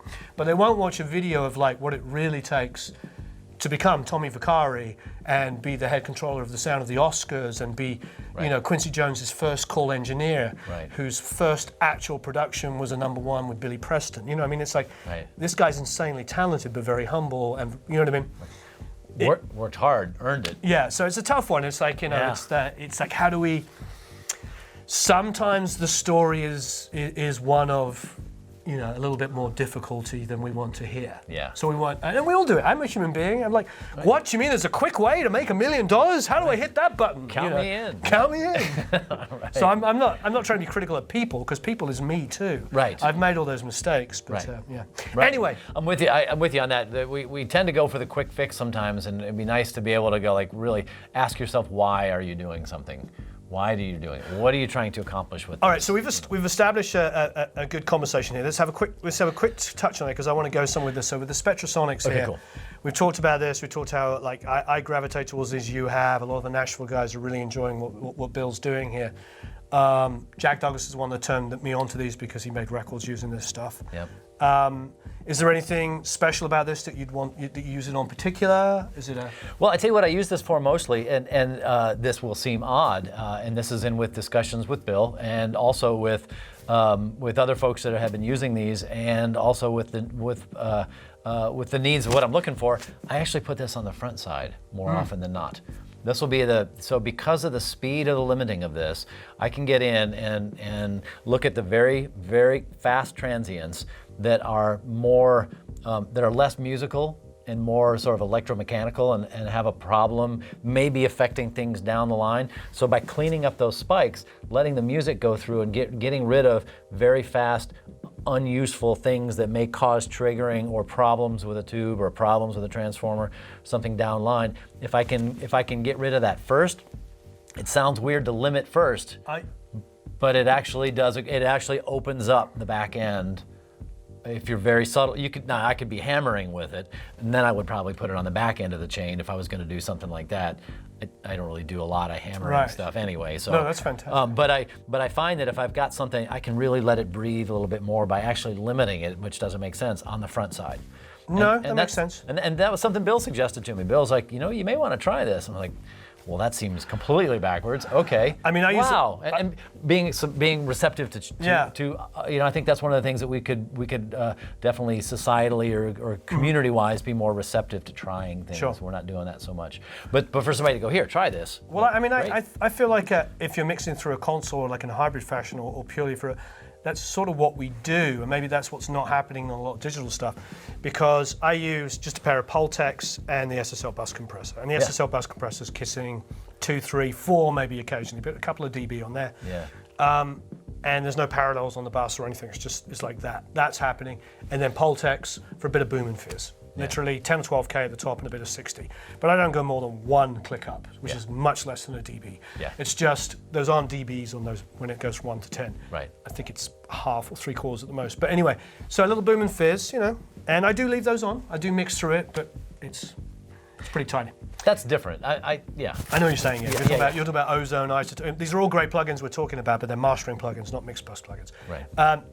Okay, so... I do know what you're saying, but yeah. But the reason why I mention it is because I pin my master bus, and I let the console do a little bit of limiting. Okay. I hit it hard, and it's pleasing, and I like that sound. So, and I think that there's also a bit of that. We used to pin our consoles a little bit more and let them just round off some transients nicely for us. Right. Well, that's not unlike going to tape and pushing it to running it to tape. You're getting what's cool about that is what you're getting out of it is the harmonic structure, the gain structure, the levels, the distortion that's being added by pushing it. But those are things by intent. Right. You're trying to accomplish, and that's where you're trying to go. Probably not initially, or probably accidental. And then I was like, oh, that sounds good, I should do that again. Yeah. If you were pursuing it because it sounds good, then that's more power to you. So, so really, you've been doing this a little while now. 25 more years. I thought you were 26. So you were 1 when you started. I was 1. I was very young. I was a prodigy. I was moving fader blocks in preschool. I don't know what that. Yeah. So I want to talk about what's the sort of latest and greatest stuff, the things that you've got now, the things you gravitate toward, because what with all this acquired knowledge and all of this different equipment that you've got here, you've ended up with a lot of new stuff. I have. So tell us why. Tell us why, Michael. Well, I'll tell you. I tell you what. The thing that I'm most excited about at the moment is one of the newest things is this SPL console, this DMC, and its components. And it's something that I have to say that I'm very thankful to the guys at SPL because I was consulting with them on the design of this in a few fashions of functionality and layout and some of those kinds of things. I had gone to them and said, hey. I need a new console. I had a 5.1 console that is a fantastic console, but I also wanted to get into higher track count. I want to be doing immersive audio, and so I needed to get past that. So that was one reason to start talking to these guys about this. The other was I actually started, my first piece of SPL gear was a headphone amp. One of the things it has, I think, is very interesting is a cross feed that takes it away from, one of the bad parts about a headphone amp is having the center image right in the middle of your head. It helps getting things, giving you a little width and giving you a little cross feed like naturally your ears would hear coming from one side to the other, brings it out of your head and gives you this perspective a little bit. And I thought that was a unique feature. I wanted to check it out. What I found was that they started building their products on this 120 volt rail architecture, and that was the thing that actually sold me on it, was how much I liked the openness of the sound, and finding out that going to 120 volts on the rail actually gave more headroom, less noise floor, and more into being able to hear the music and hear what's going on. So bonus with all the other stuff and the actual listenability and getting out of my head for listening to something on headphones, but really being able to dig into it and hearing this very open sound. On top of it being it could actually feed a monitor system as well as headphones. It has a volume control. You can feed external speakers. Very useful in a lot of different ways. Could be a control surface for somebody in a small studio. Among other things, it has multiple inputs, has balanced and unbalanced inputs, so you can feed it from a number of sources and choose your source. So let's say you're using this as a headphone in a small studio and you're working late at night and you can't be on speakers, but you have different sources you want to hear. You can actually use this as a control, as a monitor controller to be able to get to an audition, maybe compare different sources. Another thing about it is it has multiple outputs, so you could actually feed a pair of speakers and you could go back and forth between headphones and speakers. It has which is also very, very useful in a studio situation. It has all the useful features that you need, like you need to be able to sum to mono. I can check things and go, great, what's going on in the fold down? Are we losing something because of phasing problems? Or, what's happening frequency-wise? Are things stepping on each other's toes?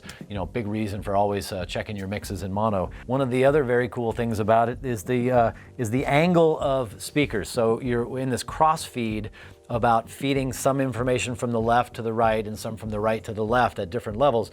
You're creating then maybe the angle that the speakers would be at in a control room situation. You're taking this image out of your head and you're putting it over here and you're going, I'm sitting this close to the speakers or I'm this close to the speakers. And you get into that spot where it's very natural. And I'll find myself listening and doing something like I'm working away, maybe denoising something, or I'm working on something where I really need or QCing a record. I'll QC on headphones and at times, and you end up falling out of feeling like you're actually listening on headphones. It comes to a spot after just a few minutes where you're like, okay, great, here's this in front of me. Wait a minute, I'm wearing headphones. And I think that that's a very cool feature, to not feel like you're actually having something rammed into your ears and into the center of your center image. Then you're now actually paying attention to the content, which is what we should be doing in the first place, is digging into and being able to actually listen. So I think it's got some great features as far as that goes.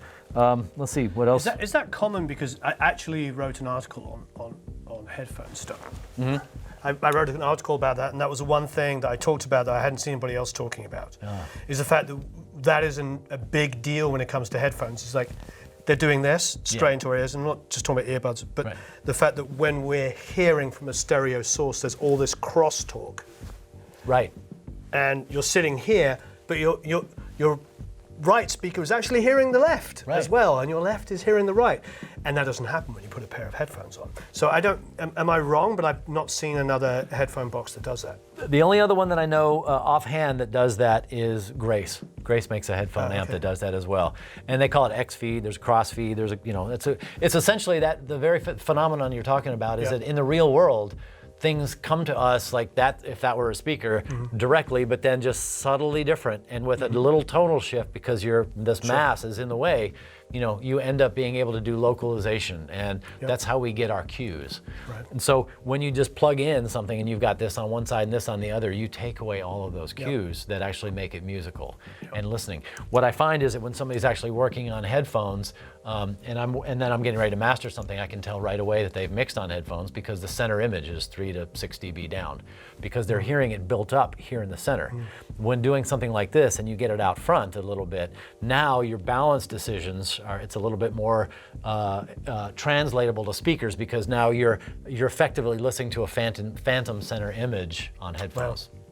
Yeah. That's amazing. Yeah. So I think that's a huge deal. Yeah, it's a fantastic headphone app. They do a great job, and the balanced outputs, and there's another version of this called the Phonitor X, which has actually balanced headphones, balanced headphone out rather than just the tip ring sleeve. You're running same signal down both sides, and No, I mean that's a huge deal. No, but I do understand, but I hadn't really, I've been mixing a lot on headphones just to prove that you can mix on headphones. Yeah. But I still have to play it through my speakers just to make sure. Yeah. You know what I mean? It's yeah. But I feel like that function. Well, I'd probably trust it. You may know a few folks, but you should try. I hear rumors about that. If you're going to mix on headphones, I think trying something like that, I think you'll be pretty amazed. You're like, oh shit, this translates a little. Yeah. I get it. Yeah. Well, I do have a rather lovely pair of Focal headphones. Oh, nice. Yes. Nice. So they make excellent headphones. They make excellent, and speakers. And they do make excellent speakers. I've been a fan of their speakers for a long time. Yeah, we were just listening. We did actually have a break and had some food. Strange how that works. And I got to listen to some of my favorite music. Answers on the postcard who that might have been. I'm very one-dimensional. Everybody. I was trying to do that. I couldn't with the microphone thing. Yeah. It's like. I did a video recently where I only mentioned Queen once, and somebody went, "Hey, you only mentioned Queen once. Congratulations." Yeah. All right. So, but what I do loved about, and what was really remarkable with these Focals is we went and we listened to a piece of music on Spotify, and then we listened to it on, what was it called? So from HD Tracks, I downloaded HD the Tracks. 2496 of the same file, the remastered version. Went from cymbals going psst, to cymbals going shh. What a massive difference. And the mid-range though was actually, because I expect the high end to be different with a lower bit rate, a lower sample rate, all those things, you always expect that because, but I found the mid-range was so much tougher on those HD tracks. It just had like a girth or just a force. Yeah. Yeah. On the other stuff, it sound the cymbals, when they sound like a spray can, psh, psh, But the reason why I mentioned missing information, because I feel like the Focals are one of the few speakers that I can listen at volume to Spotify at. Yeah. Just because of that extra kind of like whatever we want to call that. What do you call that? You had a way of describing what it was doing with the high end. The spray can? No, but earlier when we were talking about it, you said you could hear. The bit reduction. The bit reduction, yeah. So, well, it was one of the things I said. I'm not sure if that's what you were Yeah. heading toward, but I was talking about how you're missing that information. So those decay times, those things, they don't feel natural. They feel stinted and chopped up. Right. Yeah. I will say, so if I can, about the Focals, about one of the reasons people do ask me, why am I using audiophile speakers in a mastering room? Because this is, these were built for a home market. Oh, I didn't know that. Yeah, this is a home market speaker, and this is, in the audiophile world, rather than something that's built for a studio. And one of the things I find with monitors and my choices, I choose these very deliberately because they tell me what I need to know. They don't gloss it over. Right. A lot of audiophile stuff, it's one of those things about that world, is that they try to make everything sound good. A lot of times that environment, they don't want to hear the flaws in the recording. But the more open and honest and translatable they are, you're going to hear not necessarily that people go, oh, those speakers, they don't sound very good. Well, you're listening to something that's got a compromised source. Maybe not a great recording, maybe a bad mix, maybe something like that. These things don't gloss over the problems. They just tell me this is right, this isn't right. And I don't have to worry about trying to figure out what they're not telling me or what they're telling me too much of. That's one of the reasons I really choose these after a tremendous amount of listening and working on lots of different speakers. I don't want them to give me false information. I've gravitated to all them recently because of the high mids, because I like the detail in what they do, but they're not fatiguing. Yeah.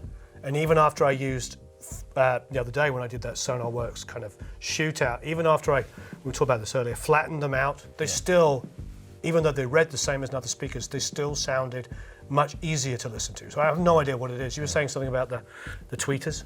Yeah, I think they're common to their lines. Now they do different versions and how the surround, and I don't know all of the details, but I know that the mechanism that handles the beryllium tweeter, it's an inverted dome, is more substantial on larger versions. I mean, like higher end versions than some of the smaller versions, but I think that there's a sonic footprint there.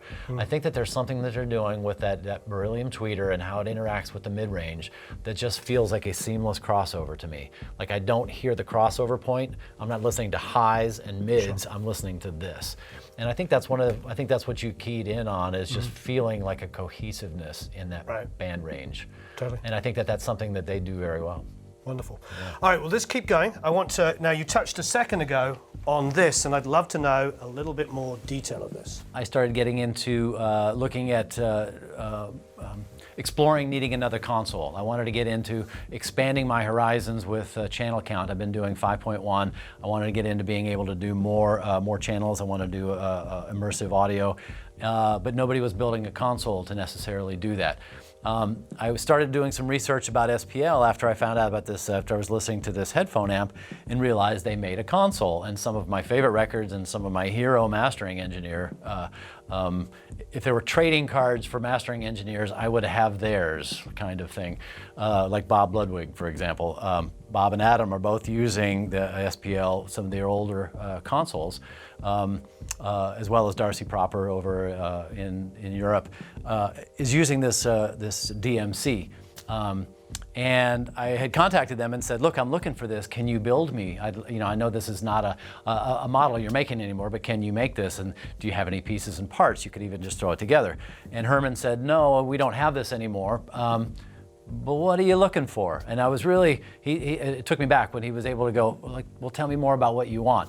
In the process of, we started talking about what I would be looking for in a mastering console, incorporating a lot of the things they did with their older version, but bringing in this 120 volt rail and functionality and into something that wasn't necessarily built for one specific group. Those older consoles are massive, and there's no scalability. So we started looking at the options of trying to do something that is a stereo console, but is adaptable to many channels. So what we ended up with, I was able to help with some of the functionalities. This originally had some meters built into it, it had converters built into it, it had a lot of things that weren't necessary in this world. Like when you get up to this level, when you're mastering records, to do this, you probably have very specific ideas about what converters you want to use. You have very specific ideas about what your metering is going to be like, or what your headphones, or what the functionality of these things, different controls and monitoring spots you're going to need. So let's get rid of all of that kind of stuff. Let people use their external as much as they're going to use, that they've already made those choices, but make it available to them, to be able to customize it the way they want. So we ended up with a very straightforward 4-source and 4-input console that allows for different speakers if you need it. There's a headphone out, so I can actually feed my phonitor as well as the speakers. A lot of great functions as far as trim, gain going to my insert sends or coming back from, so I can make sure my gain structure is correct all the way through. Monitoring at different levels, including phase changes and summing and mono out of phase and absolute polarity, and obviously the dim and the lift and those kinds of things that you need on a console. But then the extra channel count became a modular aspect to it, to be able to add 16 channels, keep my front left and right still part of my main setup, but now I can do it up to a 16 channel track playback system. So if I'm doing Atmos or some movie or something like that, I can be able to do that. There's one more component to this which has been announced, and as a matter of fact, by the time that we filmed this, it's in transit, the prototype. I had the prototypes of these guys, and I worked with them for about 6 months. They built 3 units. of each of these. They kept 2 at the factory and sent me the prototype to work with and give them some feedback. We made a couple of changes before it went into production. Now the prototype of what's called a Hermes is on its way, and it's essentially like a Z-Systems router, only for analog equipment. So 8 channels worth of analog gear you plug in, and then you can assign what order you want them in. So you can change the order, and you can save presets for that order. On top of that, it also has 2 built-in parallel processors. And you can assign the parallel to any 2 different units. You can go here and here, or pick whatever you want as far as, and then where it goes in the chain. And that all falls into the insert. So you send the insert, send return out to that the Hermes. All your gear is locked into it, and then it returns back in whatever order you want. At the moment, because I do choose different gear for different sessions, I'm hard patching. I get in, I get in, and I don't even use patch bays, frankly, because patch bays they can break down, and signal degradation and crosstalk and some things like that. I prefer, frankly, just to get in and I'll crawl under the console, and after I decide what I'm going to use, or I'll get in behind things and I'll hardwire and patch what I want and take everything else out of the chain. So that's how custom my chain is every time. I'll change it, and I'll hardwire it. I'm looking forward to this other piece to save me from crawling around and and getting on the console all the time to do that. Right. But these guys running at 120 volts, the console just opened up. It just breathed. Like everything coming through just felt really nice and open, and I didn't feel like I was trying to hear past some restriction. I'm not an electronics engineer, obviously, but I will tell you, my Marshall in England, in the United Kingdom, sounds a lot better than it does over here. Power.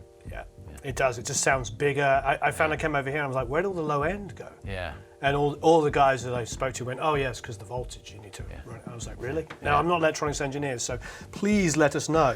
You obviously know a lot more about it. Hey, the thing I wanted to talk about, or ask about, is I went to AES, an AES meeting, I don't know, maybe last year, and there was a whole panel discussion on a word that you briefly mentioned, immersive audio. Yes.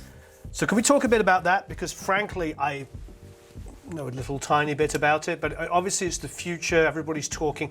That whole discussion was a whole bunch of rock and roll guys like us, with a whole bunch of film and TV guys, and it was a lot of like coming backwards and forwards, and their sort of perception was, and I could be wrong, and people would debate me, that we were a little behind and they were a little frustrated with us. They wanted us to be like, look, we're talking about like being at somewhere and looking around and seeing and hearing music from different directions, and they were asking, they wanted higher bit rates, they wanted higher sample rates. Yeah. And of course we're all rock and roll and like, no, CDs, 44.1, 16-bit, So it was an interesting panel discussion, to say the least. But you did mention the word immersive audio, so the floor is yours. The floor is mine. Well, I tell you what, the thing about it's an excellent topic, because we've dabbled in this world consumer-wise and art-wise for a while. Quad in the 70s. We had, we've gotten into in 80s and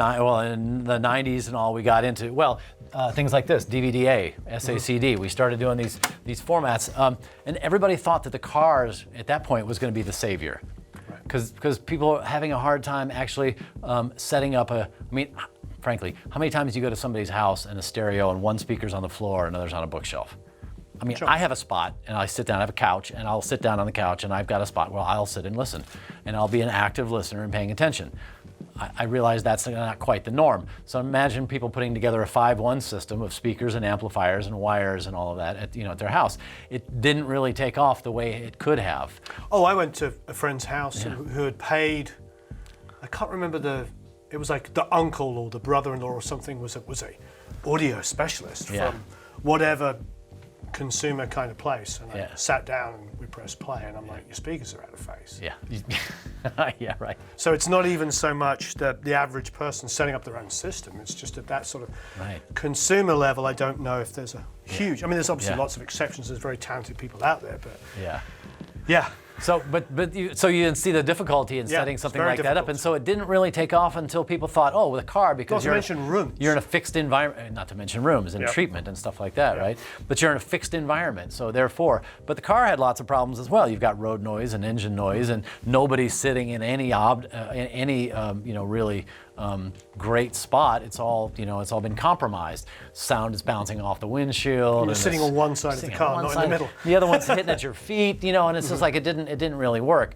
What I'm excited about now is getting into things like Atmos for music and Auro 3D and some of the other immersive.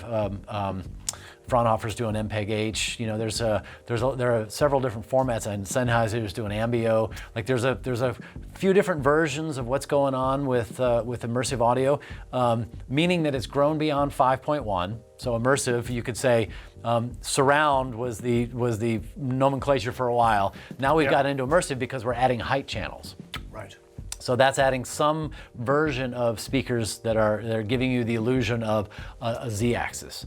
Having some other sense of space that adds to the enjoyment and the music of what's going on. I fully believe we're here in the Bay Area, right? So the tech and stuff here, very innovation-led, very incorporating different things. The experientialness of maybe having goggles and you're at a concert and you're looking around and and everything sounds different and all, tricks and gimmicks and stuff, and it's cool and it brings people into it because they're now they're actively listening rather than passively being a part of something that's on in the background while they're making dinner. But it opens up a lot of opportunities, and now adding the height channels in there. What I really want to see, and I fully think that we have this opportunity this time around with immersive audio, is for people to be pulled into it. I want to see not just a classic record that's been pulled apart and let's put the hi-hat here and let's put the kick drum there just because we can. Right. I want to see people creating music, not necessarily visually locked, but being able to say, look, I've got this soundscape and it's this thing and there's something going on over here and there's something over there. Like I had done this work with recently with Eric Schilling, who is a fantastic mix engineer, and the hugest fan. Well, Eric comes from the family. He's right. He's Jack Douglas, Shirley Yax, Roy Sakala, Eric Schilling. That's right. That's right. Yep. So Eric and so we had done this 11-1 project, this immersive project. We had. And for anybody that does just Eric. When I was working on American Idol and X Factor, he does so much TV broadcast stuff. He's amazing. Plus, he was just working on a Steely Dan record, and he's just one of those guys. He's one of those guys, and he's just the nicest guy in the world. But amazing. He does the Grammy broadcast. Grammy broadcast. Oh yeah, I saw him on that. Yeah, CMAs, he's amazing. And he's just the guy. And he's so relaxed. He just knows his stuff. He's great. But we did some things that were immersive, and it was a compilation. And so, for example, there was a Marvin Gaye tune, and it's got the party going on and all that. That ended up being up in the top, and that lifted that veil away from when the music was going on. And all of a sudden now you're in this environment. You're pulled into this song. We did a version of Spoon Man. Spoons were going on in the height channels, and all of a sudden now this song takes on a different dimension. We did Horse with No Name as an America song, which was wonderful. It was 14 tracks of a 16-track 2-inch, but it opened up nicely. It just breathed, and all of a sudden now you're on this caravan going on this trip. You get pulled into that. I'm really excited about where immersive audio can go, and there's a whole lot of companies who are doing work to try to make headphones have localization. When you're listening to a 2-channel playback, you're actually going, that's over here, this is over here. And I feel like when that really gets cracked and really works, there's some companies out there that are doing some really good stuff now, and it's close. Some gamers are using it, there's some movies, and there's some algorithms that are doing things pretty close, and I believe we'll get there. We're not quite there yet, but we're well on our way to walking down the street or sitting on an airplane or whatever it happens to be, and you are fully in. So what we need is content. I want to see people making records with this in mind first. Sure. Then let's fold it down. I'd like to see stereo become the new mono.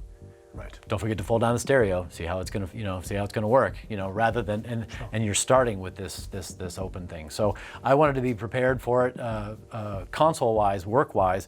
It's work I'm seeking out because I believe very strongly in the possibilities of what that could be. Well, the future is going to be in in IEMs, that's where it's going to be. Yeah. Because it doesn't matter how wealthy as a species we become. The reality is we're never going to be in perfect environments. Right. But you stick some IEMs in it, and it's going to be. Right. And if you take the environment out of the equation and can still keep the experience, that's the sweet spot to make it a consumer hit.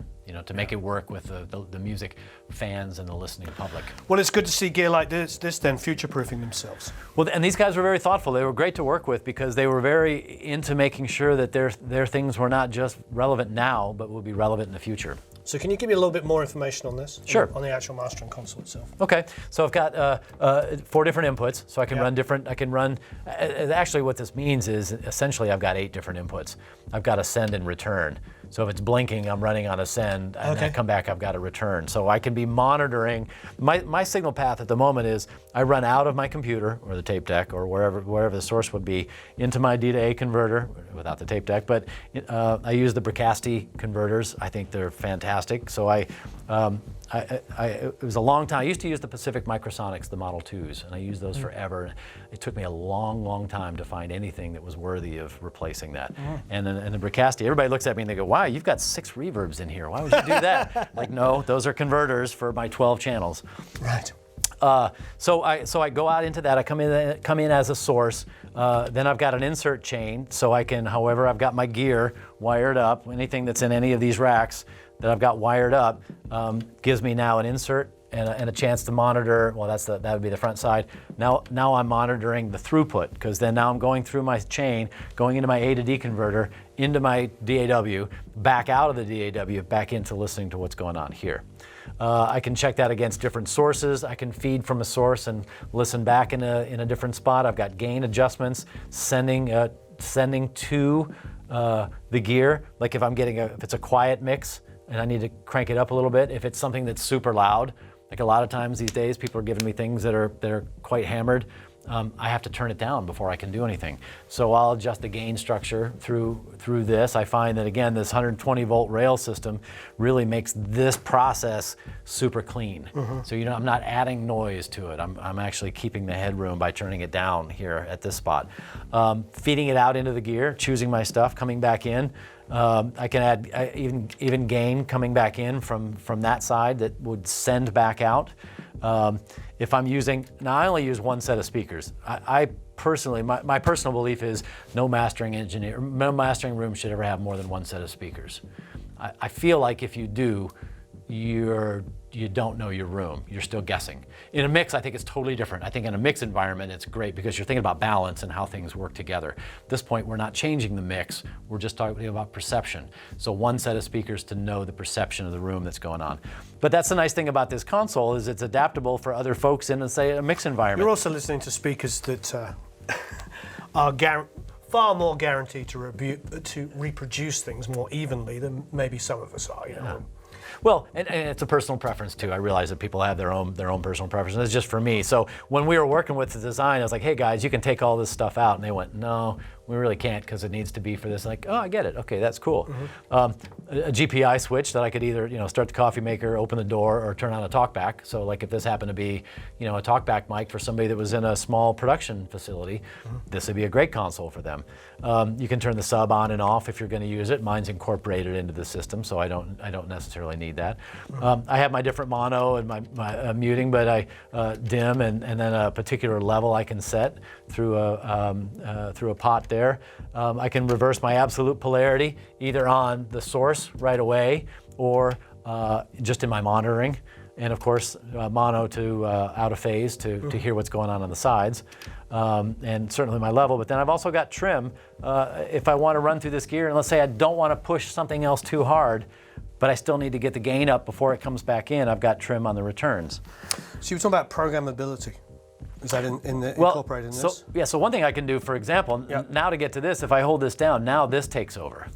Okay. And so now what I've done is I've sent this signal up to here, and I can program different presets, or I don't have these preset at the moment, but I can set up different monitoring paths and say I'm working on something that's that's 5.1, And I want to go, okay, great, 5-1. Now I've got one that's got to be an 11-1. So now I'm going to go, okay, great, I've got a separate preset to be able to go, great, that's what I'm listening to when I do that. Solo and mute, and the 2 different inputs, so I can have a source like my Blu-ray player, or 2 different workstations or 2 different feeds. The programmability, the one thing about that was the piece that's not here, the Hermes, is the one that allows me to then choose the gear and have templates for the order. Sure. You can have up to, I think it's up to 6 of them. You can have 3 different versions of 2. So you could have, I think it's 6 presets of this compressor to that EQ to this one over here, and this one's on that bus, and this is over there. Then it returns back into here. All right, let's move swiftly on. I want to see what's going on over here. So, iron mastering compressor. I'm assuming it's got some big transformers in it, if they're calling it an iron. They're calling it iron. There's some big transformers in there. There's some big transformers in there. Okay. It's a really good sounding compressor. Again, I started with one thing, and I feel like I've gone, but what I've found is that. Okay, I want to qualify that statement. Yes. Really good sounding compressor. Okay. Okay, so what is it you think that imparts? What is its footprint? Okay. Sounding. I tell you, like the other piece, the Neve piece that we're talking about there, this has a lot of different sounds. All right, okay. What I call this a really good sounding compressor means I can use this on lots of different things.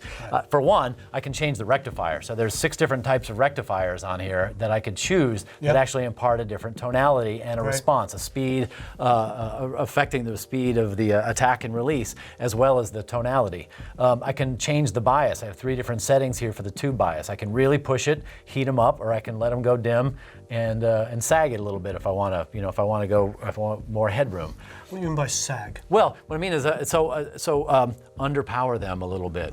I actually use it in a different way than a guitar amp would be when I think of sag and brown power and turning the voltage down a little bit. Really, what I'm meaning in this kind of way is that I'm not running the voltage on the tube so hot. So then there's a little bit more headroom, rather than have natural compression, which would be what I would call sag in a guitar amp, that you're pushing it and the tubes are starting to do this. That moment when you put it on standby and it just starts to sound really good. Yeah, and then it goes, and then it's gone.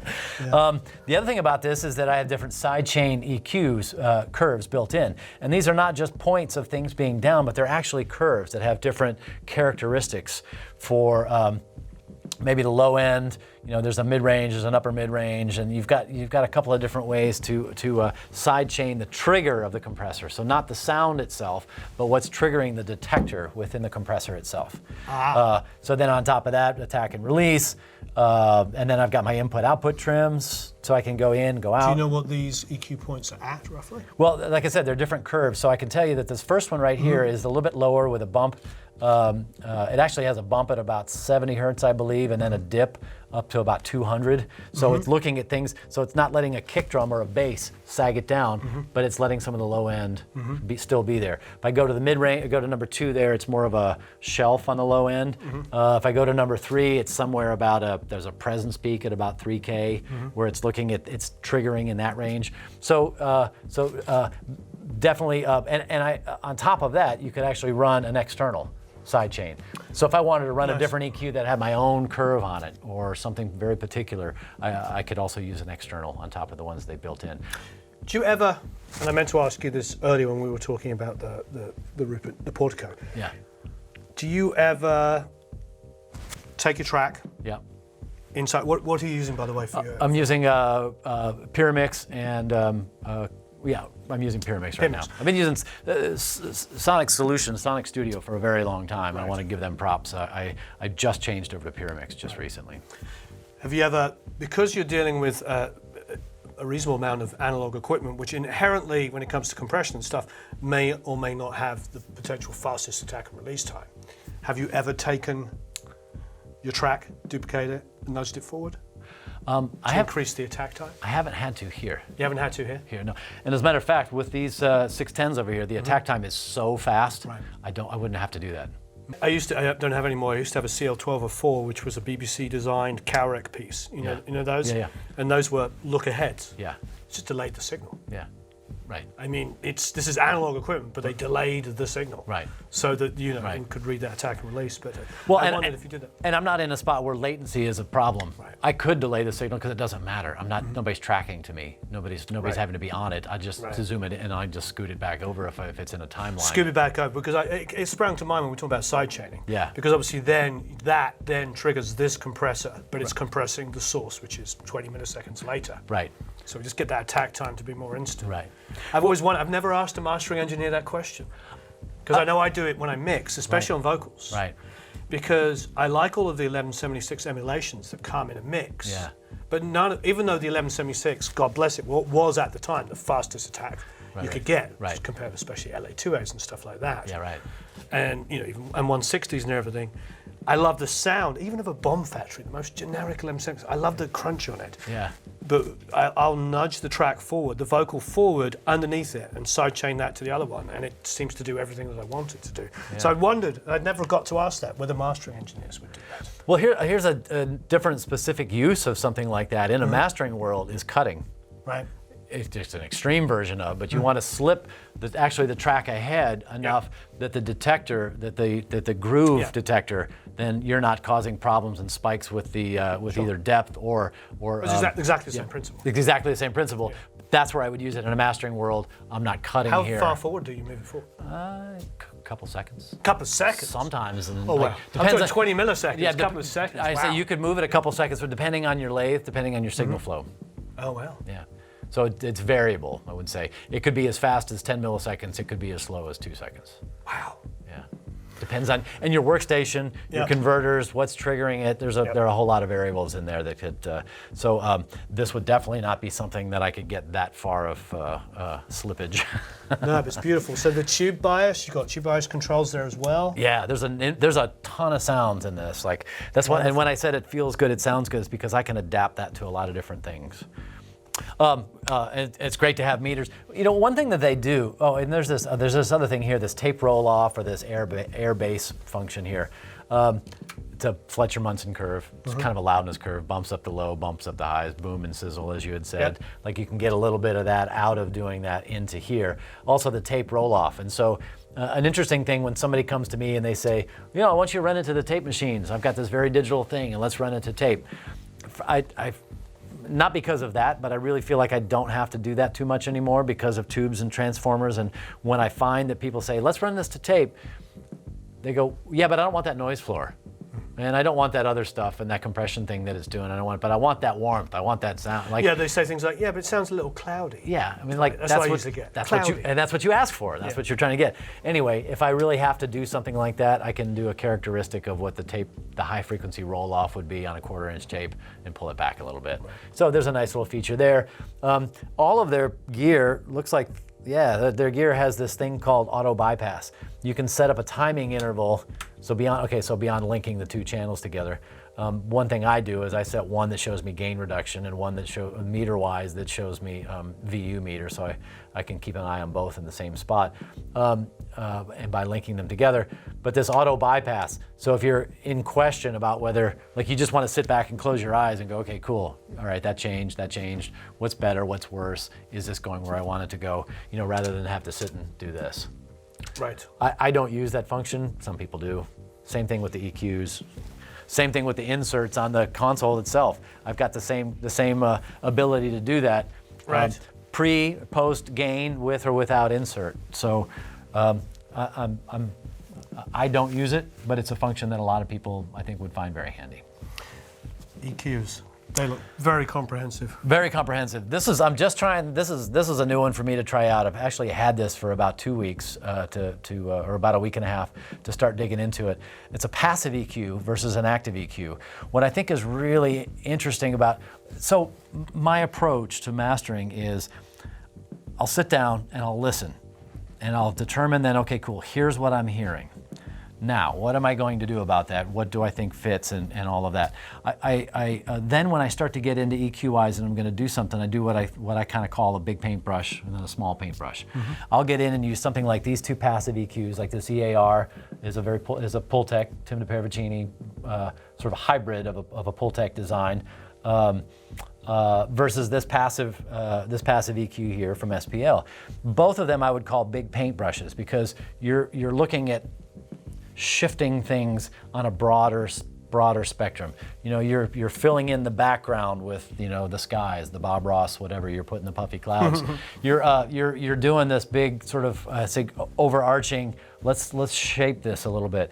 And then I have what I call like the tiny paintbrush, so I can get in really small with fine detail and pop up something or drop something down. So the difference between having a passive EQ and then an active EQ in combination to each other really gives me a tremendous amount of, I mean, one of the things I like about this, tremendous amount of EQ point choices.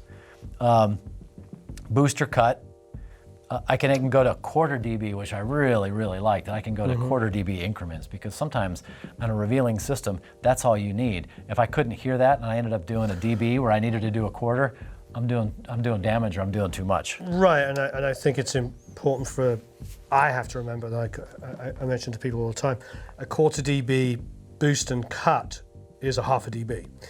You know what I'm saying? It's like, I talk about this a lot because when people talk about mixing, I'll say to them, hey, bring up the bass.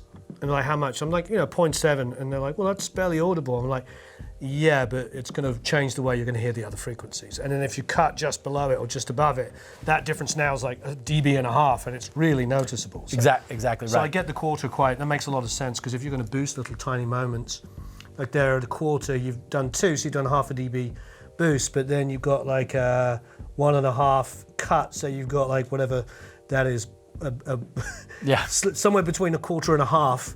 Right. Cut, but so together you've almost got a dB difference in frequency. Right, and it's essentially very subtle, but can make a huge difference. Huge difference, especially at this level, like the last stage when we're making those very subtle things that help them translate. Those little bits make a big difference.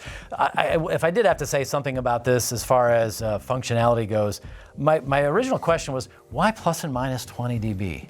Like, I feel like if you have to do 20 dB of add or gain, or add or take away to anything, it probably needs to be remixed at this stage. However, did find that quarter dB then makes that 5. You know, so then I can, okay, cool, that makes sense. It's really that for other reasons. But there's also a proportional EQ function on this one where you can, whereas the loudness changes, the shape changes. You know, so that actually makes a difference in that. So it was very well thought out for them to choose the EQ points on those different curves, as well as the functionality of the proportional versus the quarter dB changes. And I wonder if there's any electronics engineers that will back me on my theory I'm about to come up with. I also think that when you build pieces of equipment with huge amounts of headroom, it makes distortion, whatever we want to call it, a lot further away. Yeah. So if I've got one of the things that I like about, say for instance, just changing manufacturers for a second, like the Pultex, the brand new, the ones that Steve Jackson's built. What I like about his Pultex is they have massive headroom. Right. Now there's loads of cheap, quote unquote, clones. I use clones, and I'm not going to be disrespectful of cheaper equipment, because some of it's really good and gets people working. However, the headroom is so severely restricted. Yeah. I use my Pultex on my mix bus, and as we were talking about earlier, my mix bus looks like this. Yeah. If I put one of those cheaper clones on, it would go. Right. They just come out as a bunch of distortion, which might be quite kind of nice on an individual instrument. That's what you're looking for. So I think with this, to have that amount of latitude, and especially Germans in particular, they always seem to build a lot. They overly engineer things. Yeah. But I think by overly engineering it, made it more flexible. Make it more flexible. And it means that whole movement there is going to be clean, clean, clean, clean, clean. You're boosting up to 20 dB. You know that it's. Don't want to change your settings. Right. But that was yesterday's session. It's already documented on a legal pad, so you can change it. As you want. You know what I mean? There's that sort of feeling. As you're boosting up here, it's going to stay clean. And if you do end up going to like 12 for some unknown reason, it's going to be nice and clean. The last thing I feel like is when I don't know, it just gives me a confidence that something has a whole bunch of headroom all the way through. They did a great job with the pots and the parts that they chose on this, the tolerances. That's one thing about mastering gear, especially the external mastering gear. Outside stuff is it has to be repeatable, for one, because if I'm taking notes and there's a recall, it has to be the tolerances between what channel is left and channel right is doing together. They have to be so spot on, which means they have to make great decisions about the parts they're using, the pots, any relays, any components along the way have to be just spot on and absolutely trackable. And the other thing, Again, not an electronics engineer, but I have friends that are and are much smarter than me. The other thing about the quarter dB gain is the fact that you can do, because really good quality pots are always stepped, not just because of recallability, which is obvious, it's also they sound better. I have a friend who's a BBC engineer, and he told me step pots sound different, sound much better than the fully variable ones, as much as we love fully variable. Right. So the other thing is when you're in quarter dB, it means that every one of these steps is a quarter dB. I know that sounds obvious. So even if you're doing a 2.25 dB, you understand what I'm saying? It's pretty close to being able to have a fully variable, but it gets the advantage of having the steps. Absolutely. Yeah. Absolutely. I can't remember what the reasoning is. Answers on a postcard, please. Well, there's something,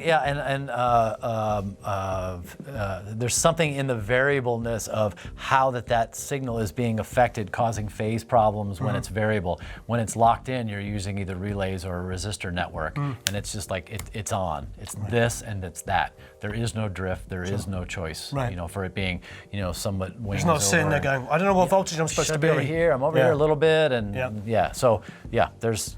And then again, correct me if I'm wrong, but that's the beauty of the passive. The passive does very little to the phase whatsoever, and the reason why we've always traditionally loved Pultecs and these kind of styles of EQs. Yeah. Because they take the whole signal and apply the information to it, where active EQs sidechain it, don't they? They take a piece of it, they affect it, and then dump it back into the signal chain. And there's always that possibility that it's changing the phase very slightly. Right. Especially the more you do. Like if you're doing something on something that's lesser and you're doing a lot of gain change, something like that, you're going to cause more phasing problems than not.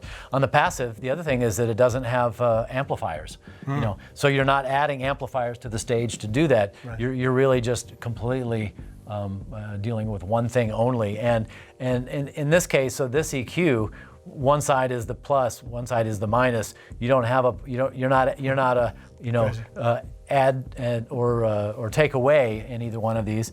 These are specifically designed to this only adds, this only adds, this only takes away. For an EQ that's passive, to have 11.5 dBs worth of gain or cut is absolutely insane. I mean, that's 10 dB, this is the boost side. Yeah. 10 dB of potential on a passive is insane. And then the Q's pretty wide and pretty narrow as well. So this one, so this gets really narrow. This is great for any kind of work that I need to get to. What I find though is that this can act like a shelf. This is wide enough at 0.1 of a Q that at 14 or even even higher, it even goes up to 32K, but you can hear it. And it's a little, they call it an airband. Because it's such a wide, It's just such a wide open thing. It essentially acts as a shelf, and it just lifts it a bit without making Dogs it are barking brighter. down the street. But the transients come through, the overtones. Like you hit a floor tom or a rack tom or something, and it's got these overtones. Those go on way up. And the more that you can keep those things, again, to me, that's one of the things about high-res audio and the possibilities of keeping the noise floor as low as possible, because then those subtle details come out a little bit more. And future-proofing. And future-proofing, yeah. Right. And again, all running at 120 volts internally, so the headroom, I started putting this in and adding, and it was like, wow, I like what it's doing. I like how it's remaining open all the way through. I've got obviously some other gear and over here, other things I'm really a fan of as well. But But this is your main workstation. I keep adding this, I keep kind of going into like these things right here. What's interesting for me from the mixing standpoint is like this looks absolutely amazing, but this still looks like more controllability than I could ever imagine. You know what I mean? For you, because you're in so much more detail world than we are necessarily as mixers. So you need this, and I'd love to have this, but this. The passive EQ is really well. This you could look at this and you could kind of say, well, call this a 1073. Right. You just have a few more EQ choices, points, but it's still low, mid, and high. You've only got 3, but your boost and cut are on different controls. So like you were saying, you can carve out and say, let's pull down 180, but let's add 120. You can sculpt that. That's that big paintbrush that really makes a big difference with subtle little changes. I could see a lot of mixers that if they had the budget to buy one of these on their master bus, because I feel like it's awesome. Yeah, the fact that it's passive, the fact that it has this much flexibility, and I love the idea of being able to boost and cut, because frankly, that's the sound that I used to love about SSLs was going to a point and boosting it and then cutting it at the same time Right. and sharpening it. Because Right. that's another thing. It's like being passive, you can sharpen that without those phase issues. Right, right. It's very nice. And you're right. We could sit here, and I do. I'll an hour a song or so. I mean, I'll sit here and I'll just dig in, and all of a sudden, like I'll do something and go, great. Now let's figure this out. Now let's go over here, and you start to refine the choices to try to do as minimal changes as possible with the most amount of effect. And I find that our brains, like you go into one thing, I'm hearing this. Let's fix this. Okay, cool. Now that brings up this. Let's do that. And you get through all this, and you go, okay, cool. Now let's just even this out a little bit, and a little bit here, and a little less of that, and a little of that. Just makes it, just pulls things together so much. But we're not dealing with individual instruments, we're dealing with the entire mix. Yep. So I can do that to the mix where, like you say, do that to 192 tracks is a little impractical. A little impractical. Unless, Paul can hook me up with 96 of these, please. Yeah. Because they're stereo, so I only Yeah. need 96, I don't need 192. Yeah, but next week, good? Is that good? Yeah, that's fine. Yeah. That's fine, all right. Lovely. So anyway, so I like the two different versions of that. It's like having different, like I said, the big paintbrush and the little paintbrush. I think they work fantastically well together. Great. They do complement each other.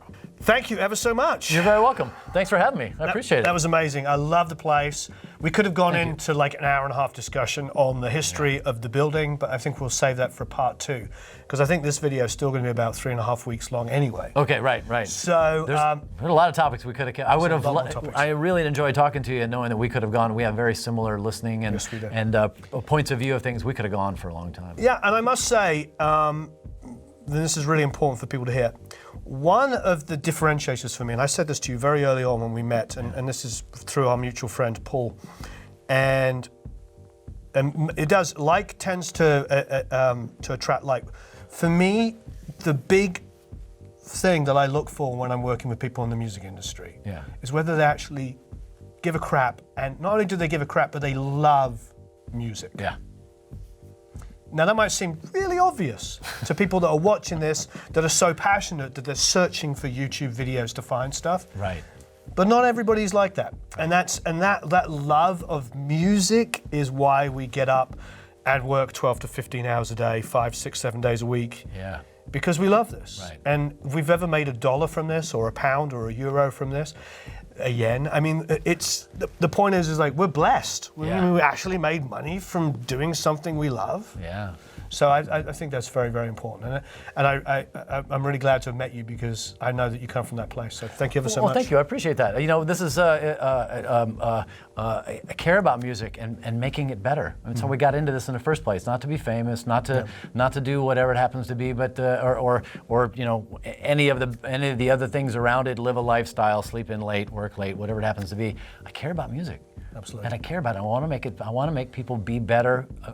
Make them better at who they are. Totally. Get better music out there. So I'm honored every day somebody brings me a record. I get to help make it better, make it sound better, help them put their best foot forward. It's about them. It's not about me. All right. Thanks very much. Thank you, everybody. Please leave a bunch of comments and questions below. I'll see if I can throw Michael under the bus to answer them. And have a marvelous time recording and mixing. Don't forget to subscribe, notification bell, all of that good stuff. Have a marvelous time recording and mixing and mastering.